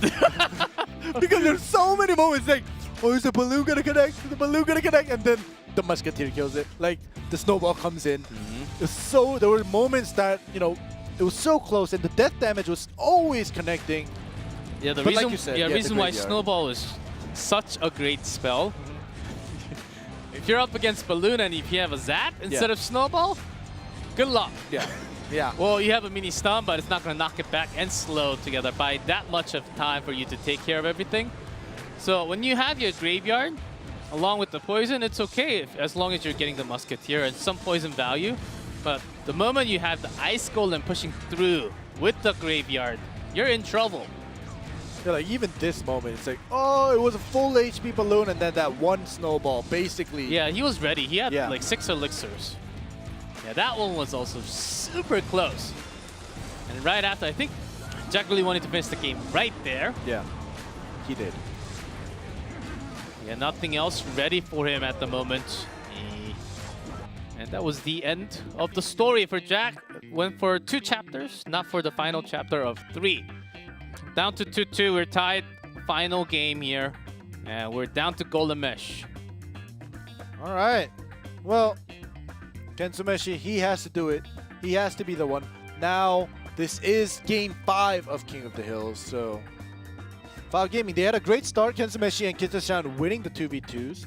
And then Icefall just basically just cutting off the momentum of File Gaming, and just Jack just beating him 3-0. I think Jack is going to need a little bit more practice, especially against Icefall, because Icefall is just showing that he's so strong.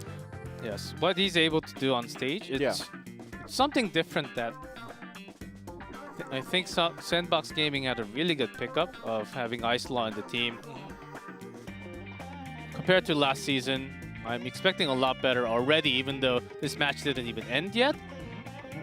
Kensumeshi is certainly a great 1v1 player, not just from the last season, from in history. Yeah. He's been having a lot of heavy decks. That's why he named himself Golem Mesh 2. But in this cycle, can you really bring that Golem deck that is having really bad results so far today? Down to the final game, winner brings the win for the team, the match win. Game number 5.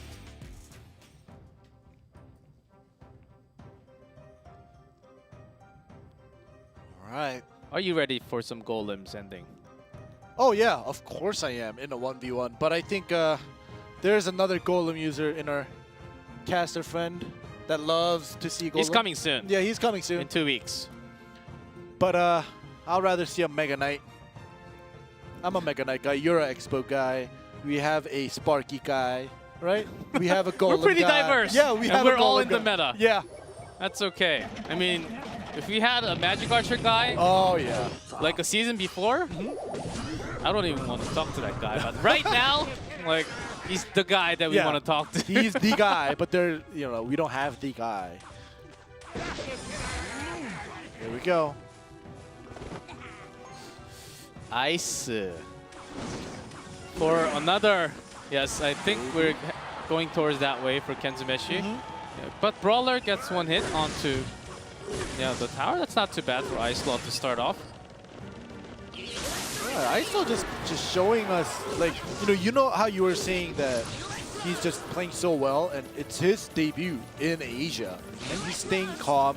He's able to win after, round after round, and we do see the Night Witch.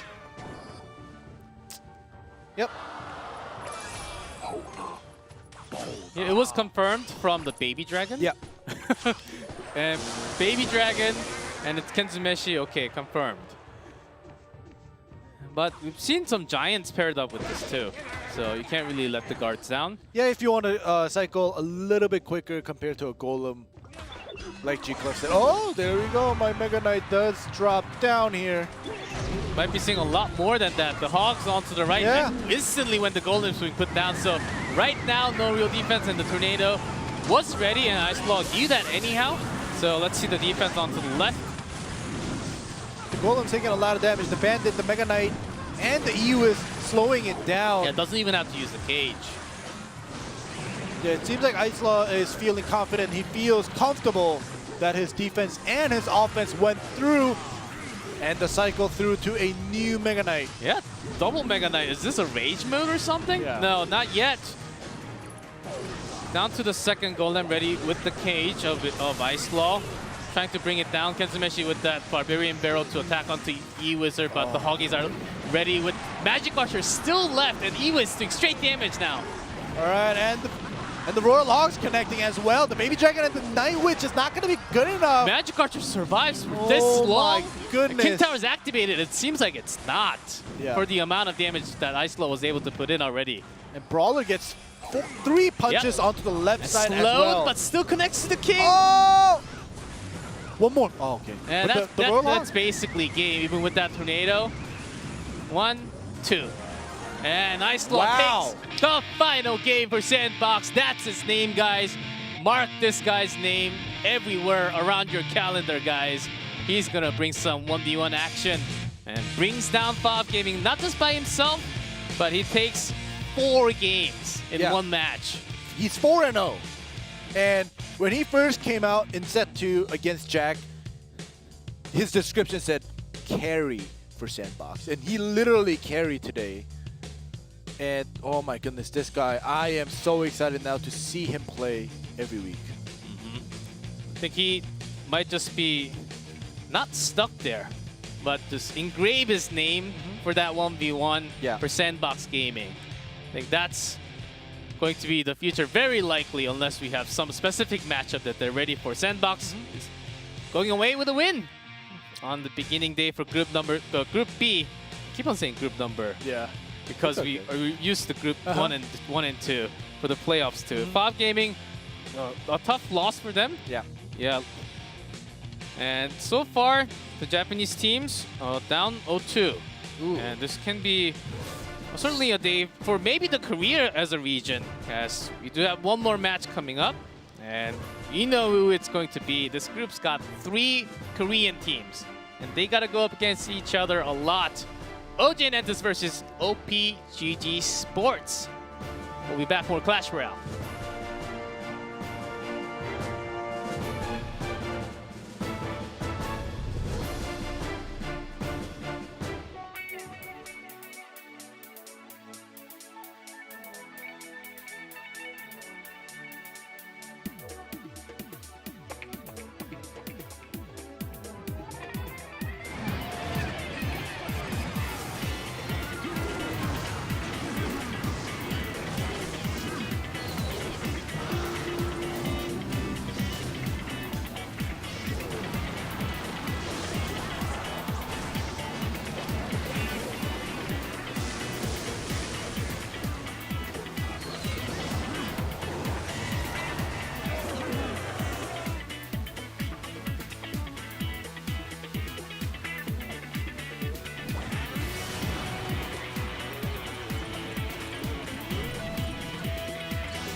Welcome back to Clash Royale League Asia.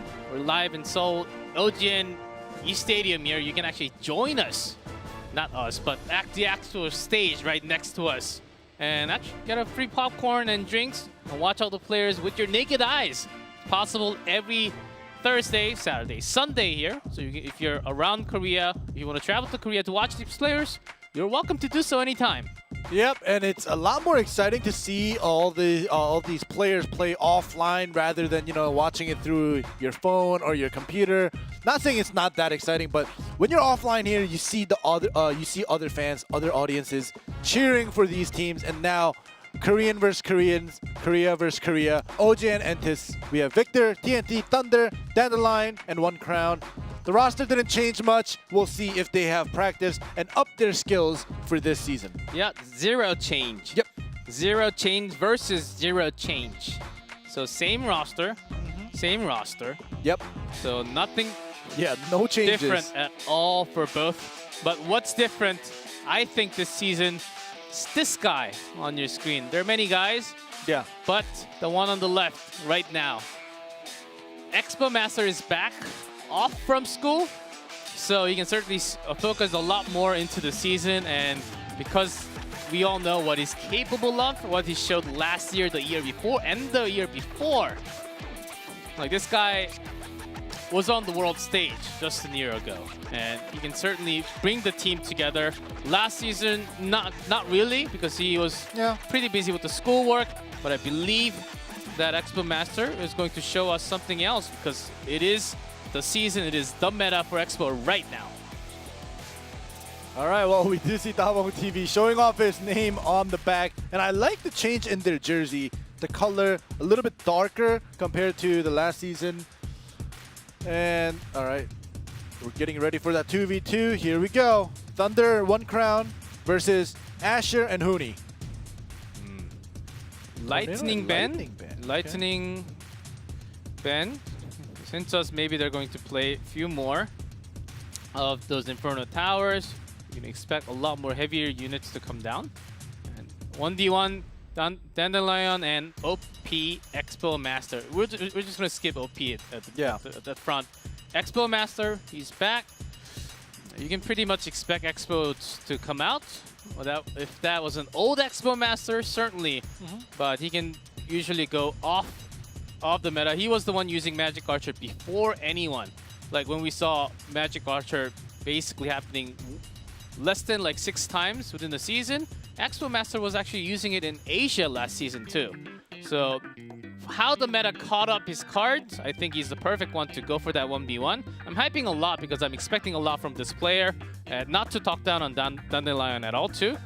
But let's focus on 2v2. G-Clef, you're going ahead of yourself too much. Yep. Yes, you are. And, you know, thank you for speaking for yourselves and taking the words out of my mouth. But we do have one Crown and Thunder. So we see both players. They did both play a lot of games in the previous season. And the record's not so perfect. But still, this time, like we said, no roster changes on both sides, meaning that they probably practiced like crazy. So we'll see, you know, if any difference in skill level is shown. And remember what OG and Entus actually focused on 2v2. Something different compared to not all the other teams, but most of the other teams. Like having a lot more Hog Rider cycle decks, like Ram Rider cycle decks, just having Rocket cycle decks to bring down the tower with just rocket damage. So in terms of trying something new for 2v2 and unique, OG and Entus was the one. OPGG Sports, they were honestly failing a lot of the time in 2v2s. They were grabbing some 1v1s, but not the best result for themselves. Let's see what they bring in this meta this season. Certainly, so far, it's a season of lots of 1v1s. Let's see how exciting 2v2 can also be. The bans are Tornado and Lightning. Let's jump into game 1. Yeah, OPGG Sports on top in red, and OG and Entus at bottom in blue. Here we go. Started off with the log. So a few more spells. Yes, just cycling through. Being shown by Ogen. It's going to be just Giant Skeleton Graveyard. Possible. Oh my goodness. We do see the Lava Hound and the Inferno Dragon, and the moment I saw the Giant Skeleton, I want to see a Fisherman again. Ooh, before the skeleton actually locks on, Inferno locks onto the Giant Skeleton, but it's okay. Buy some more time because of the distance. Defensive Poison is going to get rid of the Graveyard with no problems. Lava gets exploded pretty early, not doing too much. Offensive Poison, excuse me. Offensive Poison doing some chip damage. So all in all, OP doing a little bit more damage. And, you know, perfectly played against that Giant Skeleton Graveyard. Yeah, Princess locked onto the Baby Dragon, so the Skeletons can do an okay job, but the guards defend against it. Few Skeletons on the back. Zad has to be used for OP to defend some more damage from going in. Well done, but this time the Inferno does not pair up, and then the guards not really having the perfect use, so OP had to use some more Elixir to defend against this. Basically just a vanilla Graveyard without the freeze. Yep. Go. Defensive Poison once again. That's going to take care of the Graveyard. Alright, so it seems like OP is just always keeping one poison for defensive and one poison for the offensive, and it's pretty even right now. OP took a little bit more damage, but still. Because they do have 2, and they really need to use it just in case of a freeze. They should be really happy about just having the two poison against the specific Graveyard deck. What's hard about the Giant Skeleton marching towards the tower, you got to defend the back and the front together. Miner defended really well with the guards and the Ice Spirit on the back. Snowball to remove all the pups. Not bad, Poison doing some work. But let's see the counter push. This time there was no Graveyard because they had to push a lot. Comes in the pocket Cage, but after that. Yeah, that Cage, it seemed a little bit desperate. We have 2 Baby Dragons. We have an offensive Poison going down as well. A freeze finally coming through, catching the Dark Prince and the guard. Skeleton damage coming down from the back down to 500. Lots of Baby Dragons were just flying in the air, taking all the Princess Tower damage. All right, well, Now 536, that's way too low compared to a 1681 Princess Tower HP right now. And I think the Lava Hound is gonna signal. Yeah, here comes the BM. Boom! Have fun with that charge. But we actually, okay, we lagged out just for a second. It actually got defended with the Dark Prince. So we're going to continue right here, but with the poison and the freeze, all the other spells. Jumping in to chip in the final tick.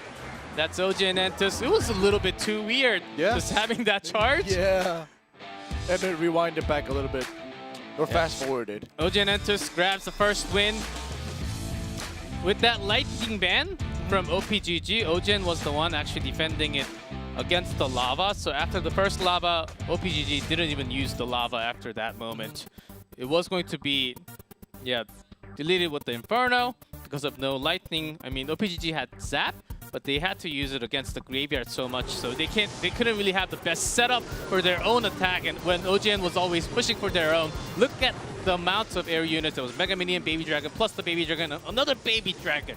So many Baby Dragons, and I think this time with the freeze coming through, grabbing the Dark Prince and the 3 guards, I think it forced OP to use even more elixirs because they had to defend against the 2 Baby Dragons, and now they had to defend against the frozen graveyard. So just basically OGN, they were forcing OP to use extra and even more extra elixirs to defend. Yeah, the reason why so many teams, not just from Asia, so many teams from China is also using the graveyard freeze with the giant skeleton. Yeah, then take out the RG because you have to defend. By spending unit, not just having a poison, you have to get that giant skeleton out of the way too. And take some time along with some baby dragons or mega minion. So you have to really spend a lot back and forth. Make sure the death damage, first of all, doesn't go in from the giant skeleton. That's like 1,000 damage, right? And on top of that, skeletons are scary when there's freeze. Okay. Well, we do have a... Do you know who that is? Yes, a young man. Oh, okay. A very young man with no energy. Yeah, but is a fan of OPGG Sports. Yes. Yeah, he didn't really look crazy energetic. Yeah. But just got a word from production that he got the jersey from an event. Yeah. I want one. Yeah.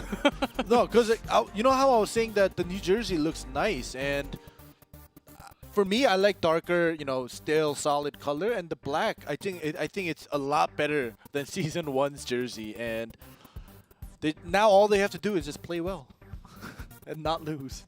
Yeah, that's one thing they have to do, even after calling timeout. 2v2 was always OGN's one of the stronger 2v2. If you just compare the duo, I would always raise my hand for OG and Entus here. OPGG, that was okay. But after banning the lightning, bringing the lava, expecting an Inferno, I think that was a little too easy to read from my point of view. Let's see how they change things up. It is game 2. OG and Entus leading 1-0 right now. Maybe OPGG, they bring their own giant skeleton. Let's see how that's going to do. Against the graveyard, they had double poison. So it does worry me going into game 2. Okay. Baby Dragon. Mirrored by a Musketeer. And OP, we saw at one moment the Goblin Cage just reminded me. They had to just literally just spam it on the bridge. And that bought them time, but it didn't buy them enough time because the Brawler literally got deleted. So, I don't know. OP, it just seems like sometimes when they're getting pushed back to the corner, they have to take one step back and think just one more time, but they don't do that. No. Or they didn't do that. Taking one step back, I think... Oh yeah, you might just die. Yeah, I think they should have done that in practice already. Yeah. And you should be ready on stage. You show what you have practiced. So, again, Giant Skeleton this time. Hog just talked about this, OGN. And Giant Skeleton actually pushing the Hog to the right. Great calculation there. And the freeze! The Hog plus the bats. Tower down unless something happens right now. Oh my goodness. Oh, Baby Dragon just saved by 306. But that is basically tower down.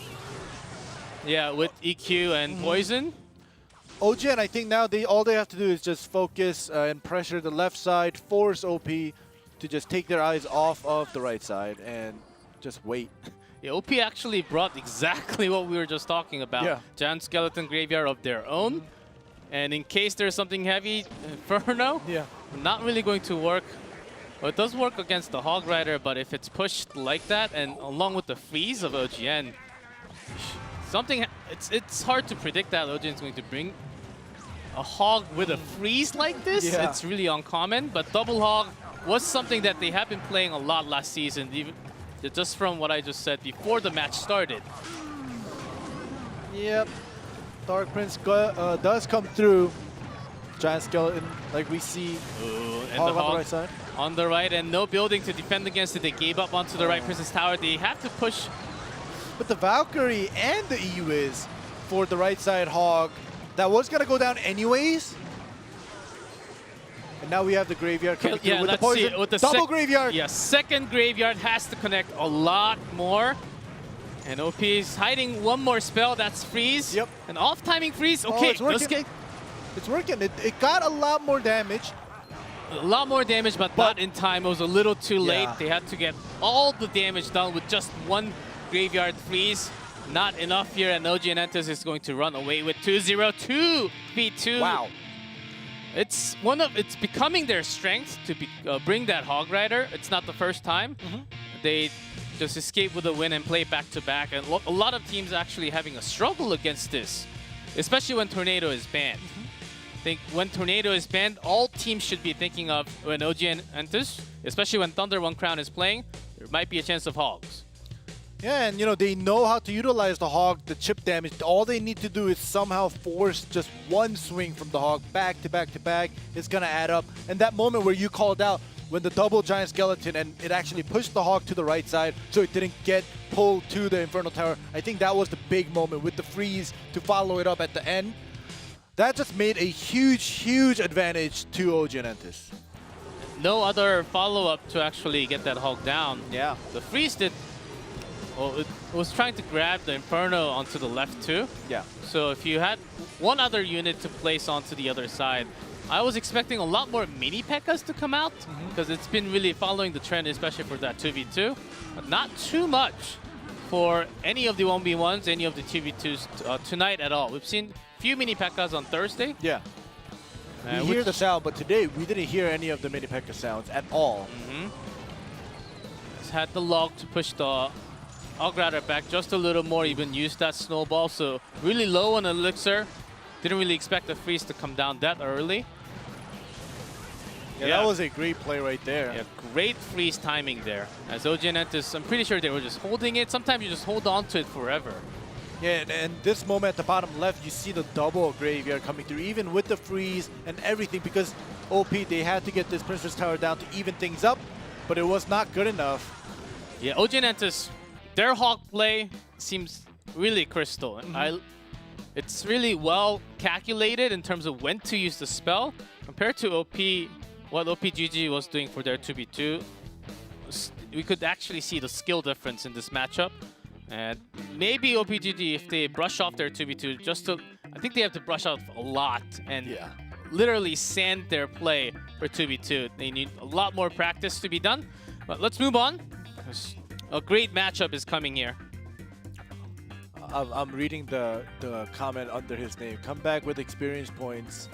Did it stack enough to show on stage? All right, well, did it stack enough? Because you remember Dandelion last season, he did play a couple games, especially mostly King of the Hills, and he was showing us some unique decks. We'll see if he is going to stick with the meta decks this season, because this is his first game today. Dandelion, the one, bringing the crazy ones. And Expo Master, yeah, where was he last season? I don't know. Where was he? He was at school. He was at school most of the time. Yes. He was also here. Yeah. But not here entirely. Let's see. I know there are a lot of Expo Master fans. It's because of what he's shown before in history. I think this is a season where he has to prove himself. If he does not do well again this season, we have a lot of other aces in every other single team, basically, not just himself. This is a starting day for himself, and also Dandelion. If OG Entus gets 2-0, that's a big trouble for OP GG Sports. Let's get it on 1v1 game number 1 here. OG Nentus took set number 1. They grab this win. Will be the first 2-0 of the night. But Expo Master here to stop everything. You know, I really like how the OP fits with his name. OP Expo Master. Like, it's like overpowered Expo. No? Okay. I don't know. No, I was thinking that. I mean, he had Master the entire time. Yeah. He was no Master last season. Yeah. I'm being toxic, but Yeah. Expo student. A lot of fans, including myself and lots, were expecting more off from him. Here comes Expo, the traditional one with the Archer skeleton. All right, well, good for Expo Master now that, you know, we see a lot more Expo coming even from other players, that it became the meta. We'll see if literally if he is the master of Expo. And the really great setup for Dandelion. Yeah. You can actually just get that Expo out of the way by just having a better setup with his miner just chipping in, and very likely a mortar too. You can just have a good setup and just come up with with a better time. This Expo is gonna have a tough time deleting everything. There's Rascals, mortar, lots of goblins. Yeah, that's exactly why you use the gang after the log. Yeah, and even if you notice, the motor before it died, it shot one boulder to the Expo, and now that just helped out the Expo to die out even faster. Yeah, so in terms of cycle, Dandelion can actually cycle so much faster. It's a tough matchup for the Expo. Everything else is pretty cheap, but you really have to use a good use of Tesla to get some value and then put down the Expo. But Dandelion's going to have really cheap, easy cycle against the Expo, so it doesn't connect to the tower at all. All right, we'll see when Expo Master will find out or figure out the timing to go with the Tesla and the Expo. For now, he's going to go defensive, take his time. Yes, every fireball chipping. Yep. Is stacking the damage into the tower. Yeah, bring it onto the left because the right side is a little more damaged. Fireball being answered by Expo Master as well. He knows that the chip damage won't matter at the end. Yeah, I think this is one of the matchup you just go for it all 6 minutes and maybe just count what's left on the Princess Tower. Yeah. Or unless there's a huge aggressive moment for Expo, then they'll just in range. Want to get all the damage and the Rascals. You want to have everything away so the log doesn't delete everything. Yeah. All right, nice stagger with the Goblin Gang after the log was used. Fireball is used by Expo Master as well. And the Fireball. Expo finally connects to the Princess Tower. Same pattern for Dandelion. He knew that was going to be the pattern. Expo Master, knew that was going to be the pattern. There's that Tesla. Exactly how you use it against the mortar again. Okay. On to the left. The Expo Master is not going to even think about, you know, waiting for the Goblin Gang or the Spirit Goblin. He's just going to get rid of the Rascal Girls right away. And the Fireball hitting the Expo and chipping in to the tower. Yes, there were too many units around the bridge. It was a tough moment. Dandelion, he kind of knows it. If you have this much of a difference in this matchup, it's going to be really hard to come back from this moment on. Every log will be chipping in. So the switch over to the right side. There we go. The Fireball was used, and the Rascal and the Spirit Goblins on the right side. Only a mortar in the middle for that Expo and the Bats. This time around, it's going to cancel each other out. Yeah, but the Ice Golem's here. Yep. To get even without the death damage, Ice Spirit removing all the bats, so the Ice Golem survives to take some damage away from that mortar. Fireball again to chip. But what's after? 558, 742 on top. So ever since like 30 seconds ago, Expo Master wasn't able to do any Fireball chip damage, and now Dandelion 550 on Expo Master. Yes, as the Tesla is all the way in the back. Yeah. Not really the best Tesla in the world. Dandelion, he's ready for that mortar placement. Here comes Tesla once again, but a connection along with that Fireball and the Miner. The Tesla is able to defend. Okay. It's coming down to the wire. And that's just it. Yep. Yeah, Expo Master ready with another spell, having the final fire. Yeah, having that big lead with the Expo connecting onto the tower was a big moment. And Tesla adjusted the defensive tool because he sort of knew that the coming cycle for the spell was going to finish the game anyhow. Yeah, in the moment where, you know, Expo Master put his Expo on the left side, Dandelion put his mortar on the right side, and when Expo Master put down that Tesla right in front of that mortar, we already knew by then that the defense against the mortar was perfect, and the Expo connecting to the Princess Tower with decent amount of health, it like twice I think, was going to be game because Expo Master had the fireball, he had the log to chip damage. But I think Dandelion actually had a really good comeback of matching the HP, having the miner all the way on the back, making sure the miner and the bats are not deleted by just one card from Expo Master. And he did come back in numbers. I mean, the gap was about 600, maybe a little more. Yeah. After the Expo connected, and then he did bring it down to about 200, which is really hard to do in this sort of matchup.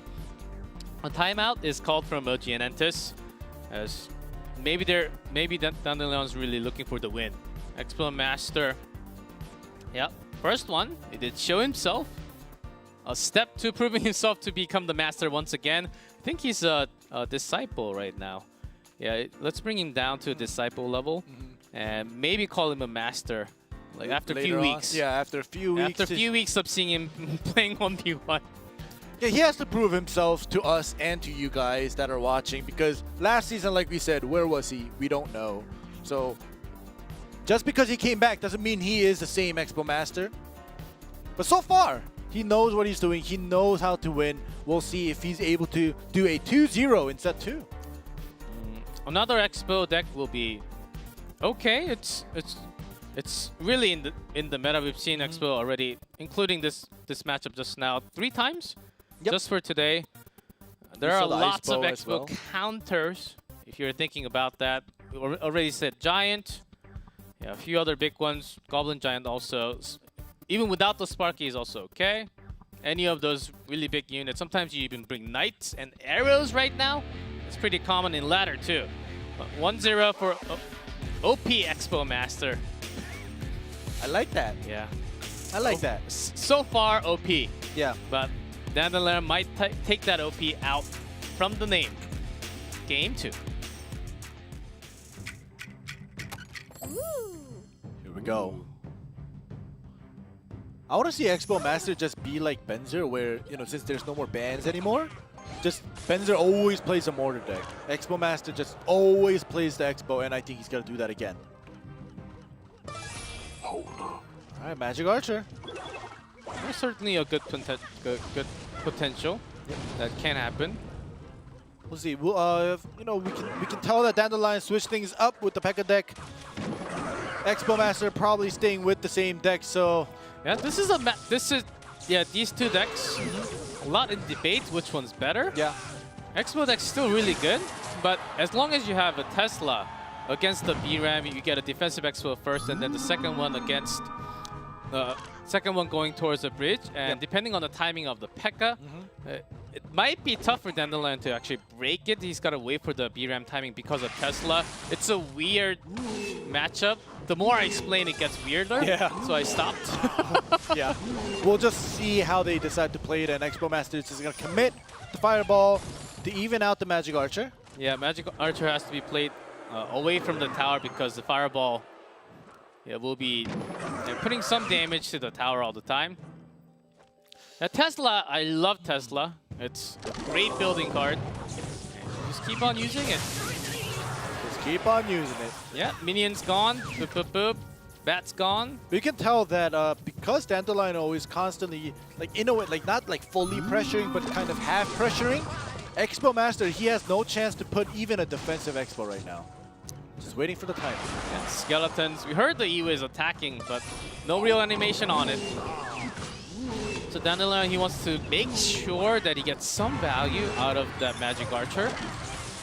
And Expo Master making sure that Tesla survives as long as possible using Skeletons, Ice Spirits, and Log to go against, because here comes the BRAM and the P.E.K.K.A. All right, Dandelion is going to make the first move by putting the P.E.K.K.A down, and the BRAM is going to struggle behind him. Get rid of the Tesla real quick, and everything is healthy. They're going to get through. And even the Royal Ghost right in the middle. Skeletons are doing And something. poison. A lot of damage. I think Expo Master was waiting for the Tesla to be gone, but he put it down just a little too early. It was actually a little towards to the river. All right, so he's gonna go try to pull it all the way to the left with the Tesla and the Expo, but the Tesla goes down that early. Yeah, Skeletons delaying the dash just a little bit. And a great placement of that Expo. It's beautiful again. Yep. He's looking for a comeback B-Ram to take the damage initially. Nice. And then setting up the Tesla, spamming time. Yeah. Ice Golem just a little too late. Tesla goes down instantly from the P.E.K.K.A. Yeah. swipes. Yeah, with this that small range buff from the P.E.K.K.A, I think Tesla just getting deleted was a huge deal for Expo Master here. Nice fireball. Royal Ghost connecting few shots onto left, but we're really concerned about the top right. Ice Golem just used for, yes, just to block the damage. I believe that was a Bandit on the right. So Dandelion really waiting for the Tesla time and then making sure his units connect just a little more. Well, the Dandelion, compared to game one, he seems a little bit more confident here. He was kind of bobbing his head before a couple seconds ago. He kind of figured it out. He knows he has the advantage. There's only 2 minutes left, so even if he doesn't get the Princess Tower down, as long as he keeps doing the same thing, keeps pressuring, he knows he'll have the advantage here. Okay, P.E.K.K.A instantly put down near the bridge, and the Ice Nice goal. Oh my just goodness. to tick away, so the P.E.K.K.A connects to the Expo, and Yeah. I'm lost in words. Yeah. Yeah, no, P.E.K.K.A buff certainly in works here, but the Ice Golem, and also there was a cycle for Skeletons too. Maybe he was waiting for the poison, because that was the spell that was used right after. Yeah, lots of elixir lost from that play on the left. Yeah. Trying once again, Dandelion ready for the play with the P.E.K.K.A. This time, Nothing in the front, nothing in the front. Skeleton, oh. Skeleton just in time. Not just in time. Yeah, was it not yeah, just in yeah, time? Yeah, because the P.E.K.K.A did lock Okay. onto the Expo. Because I think Expo Master wanted to time it with the Ice Spirit and then the Skeleton to buy it as much time. But Yes. the freeze was, like, the Skeleton was a little bit too late. Okay, I thought it was a Magic Archer deleting the Skeleton. Yeah. Never mind. There's the better ram onto the right. Magic Archer still shooting on the left. I mean, we're ticking down to the final 47 seconds now. Expo gotta be connecting to the tower. So far, not happening. Tesla is going to help chipping down the P.E.K.K.A. Well, this time, Expo Master did it right. Exactly, and it does connect to the tower. E-Wiz to stun it and change the target. Yep. Even has to use a zap from Dandelion, and this time actually gets the damage done. Another one from E-Wiz makes it about as even to the top left and right. All right, this is the last defense that Dandelion has to do. Just buy as much time as possible, and he'll have the game. Okay, Tesla onto the left, so B-Ram's got to be stuck with something else, maybe even the log after the archers. Magic Archer onto the left, spending the log onto the left this time. Bart gets a swing in. Yes, exactly. And the dash away, archers. And time ticking down. Wow. Yeah. Super long, crazy, full played out game here. And like I said before, in mid-game, Dandelion, he had it figured out. He knew he had the damage advantage. And Expo Master, it took him 3 tries to get it right. I think if he got it on the first try or even the second try, maybe it would have been a little bit different. But it took him 3 So tries. you could basically see that Dandelion was actually the one confident with this matchup. He was really practiced and ready for the cycle of Expo Master. Some minor mistakes, placement changes from Expo Master too. Yep. But he was ready for that P.E.K.K.A every single time, even after the Royal Giant, Royal Ghost all the way into the back tower. Yep. He knew that was the moment that Expo Master would be putting down that Expo. It's a good read, I would say. If he keeps on having this kind of read, Game 3 might just be going for himself once again, and maybe Ojanentus takes it 2-0 today. Yeah, we'll have to see. We haven't, like you said, compared to Group A, we didn't get any 2-0s today yet. And OJ and Entis right now, after that timeout, Dandelion coming back and just playing a very good game, even with Expo Master making a couple mistakes. Like we said, it took him 3 tries to get the Expo and the Tesla and everything else positioned correctly against that little range buffed P.E.K.K.A. We'll see if Expo Master will stick to the Expo deck in this 3rd game. Bring your cycle back. Or there are lots of other Expos too. Seems like the classic one is working the best. Also the Icefall. And Dandelion, for now, the P.E.K.K.A. seems to work. So game 3, what's his choice? Icefall of his own or an Expo? Well, oh, okay. Did they switch decks? I think you're right. Did they switch decks? Here we go. Fireball chip coming through. Yeah, just by this many cards. Yeah, they switched decks. Yes. And it's Yeah, kind of funny. Let's use better. That's what they're saying. Yeah. Oh, and Ice Spirit caught right in there. Doesn't really matter, no damage to the tower, but Tesla... Oh, doesn't matter. Tesla was going to be burned down from the time anyhow. Yep. Yeah, Dark Prince charging its way. Nice log in the skeleton to buy time. Yeah, and the Archer certainly having some different positions as Tesla one more square towards the back, and the P.E.K.K.A. making Mini P.E.K.K.A. Yeah, charges into the tower. Helps the VRAM go straight into the tower this time. Finally, we get to see the Mini P.E.K.K.A. that you wanted to see, G-Clef. It's a card that's making lots of changes just by going into any kind of deck. Lots of Hog decks, lots of Expo decks, even sometimes a P.E.K.K.A. with a Mini P.E.K.K.A. All right, well. Magic Archer gets pushed back by the log. Does not get a single shot. Yeah, but you don't get to drag it with the Ice Golem this time because of that. So it's really hard, but with the Tesla and the Mini P.E.K.K.A., you're expecting an Expo, but we've seen some like weird ones, not with the Expo. So I'm not 100% sure. Even with the Tesla? Yeah. There was some off ones. I can't recall exactly what it was. Let's see. Expo still has the highest chance here. Yeah. Oh, yeah. Expo Master just knowing that, I think he's trying to just cycle out left and right. He just wants to pressure Dandelion right now. He knows he has the P.E.K.K.A. and even the Dark Prince, so just wants to wait until Dandelion is ready to show his last card. Until then, it's just a cycle. I think Dandelion's really looking for the chance to just drop it. Hot, maybe. When that Mini P.E.K.K.A. survives, or the archers are getting some value left or right, it might be his chance right now just using Mini P.E.K.K.A. for now against the VRAM. Ooh, the Magic Archer. Yeah, good fireball use. Yeah. Still got 2 shots through. It's not huge, but still. It's kind of like the Hog, where the Magic Archer gets 1 or 2 shots and it constantly gets the chip damage. It's going to make a huge difference later on. Yeah, but with the cycle, even with this cycle, Dandelion's really able to defend this well. Just chipping in some log damage. And Archer, a few more. Yeah. So nicely done. Expo Master not really able to shoot anything through, even the Magic Archer not getting pierce shots, not too many times. This is exactly what Dandelion wanted to have. Yeah, and just by adding in the Mini P.E.K.K.A., he's just saving up that last card and not needing to use it for defense. And also keeping the Tesla alive against the VRAM, because the Mini P.E.K.K.A. will just chop it down and help the Tesla bring it down to the Barbarians easier. Ooh, nice fireball, yeah. Lovely fireball. Here we go, the Mini P.E.K.K.A. does get deleted by the P.E.K.K.A. And now we do have the Ice Spirit to slow it down a little bit. Yeah, this is the push that Expo Master expects to do some more damage, but even with those heavy units, the cycle from Dandelion is just too quick. The Skeletons, Ice Spirits, and the Tesla defending against it all the time. Yeah, Mini P.E.K.K.A. just coming in hot to save the day. Ooh. Nice fireball, always.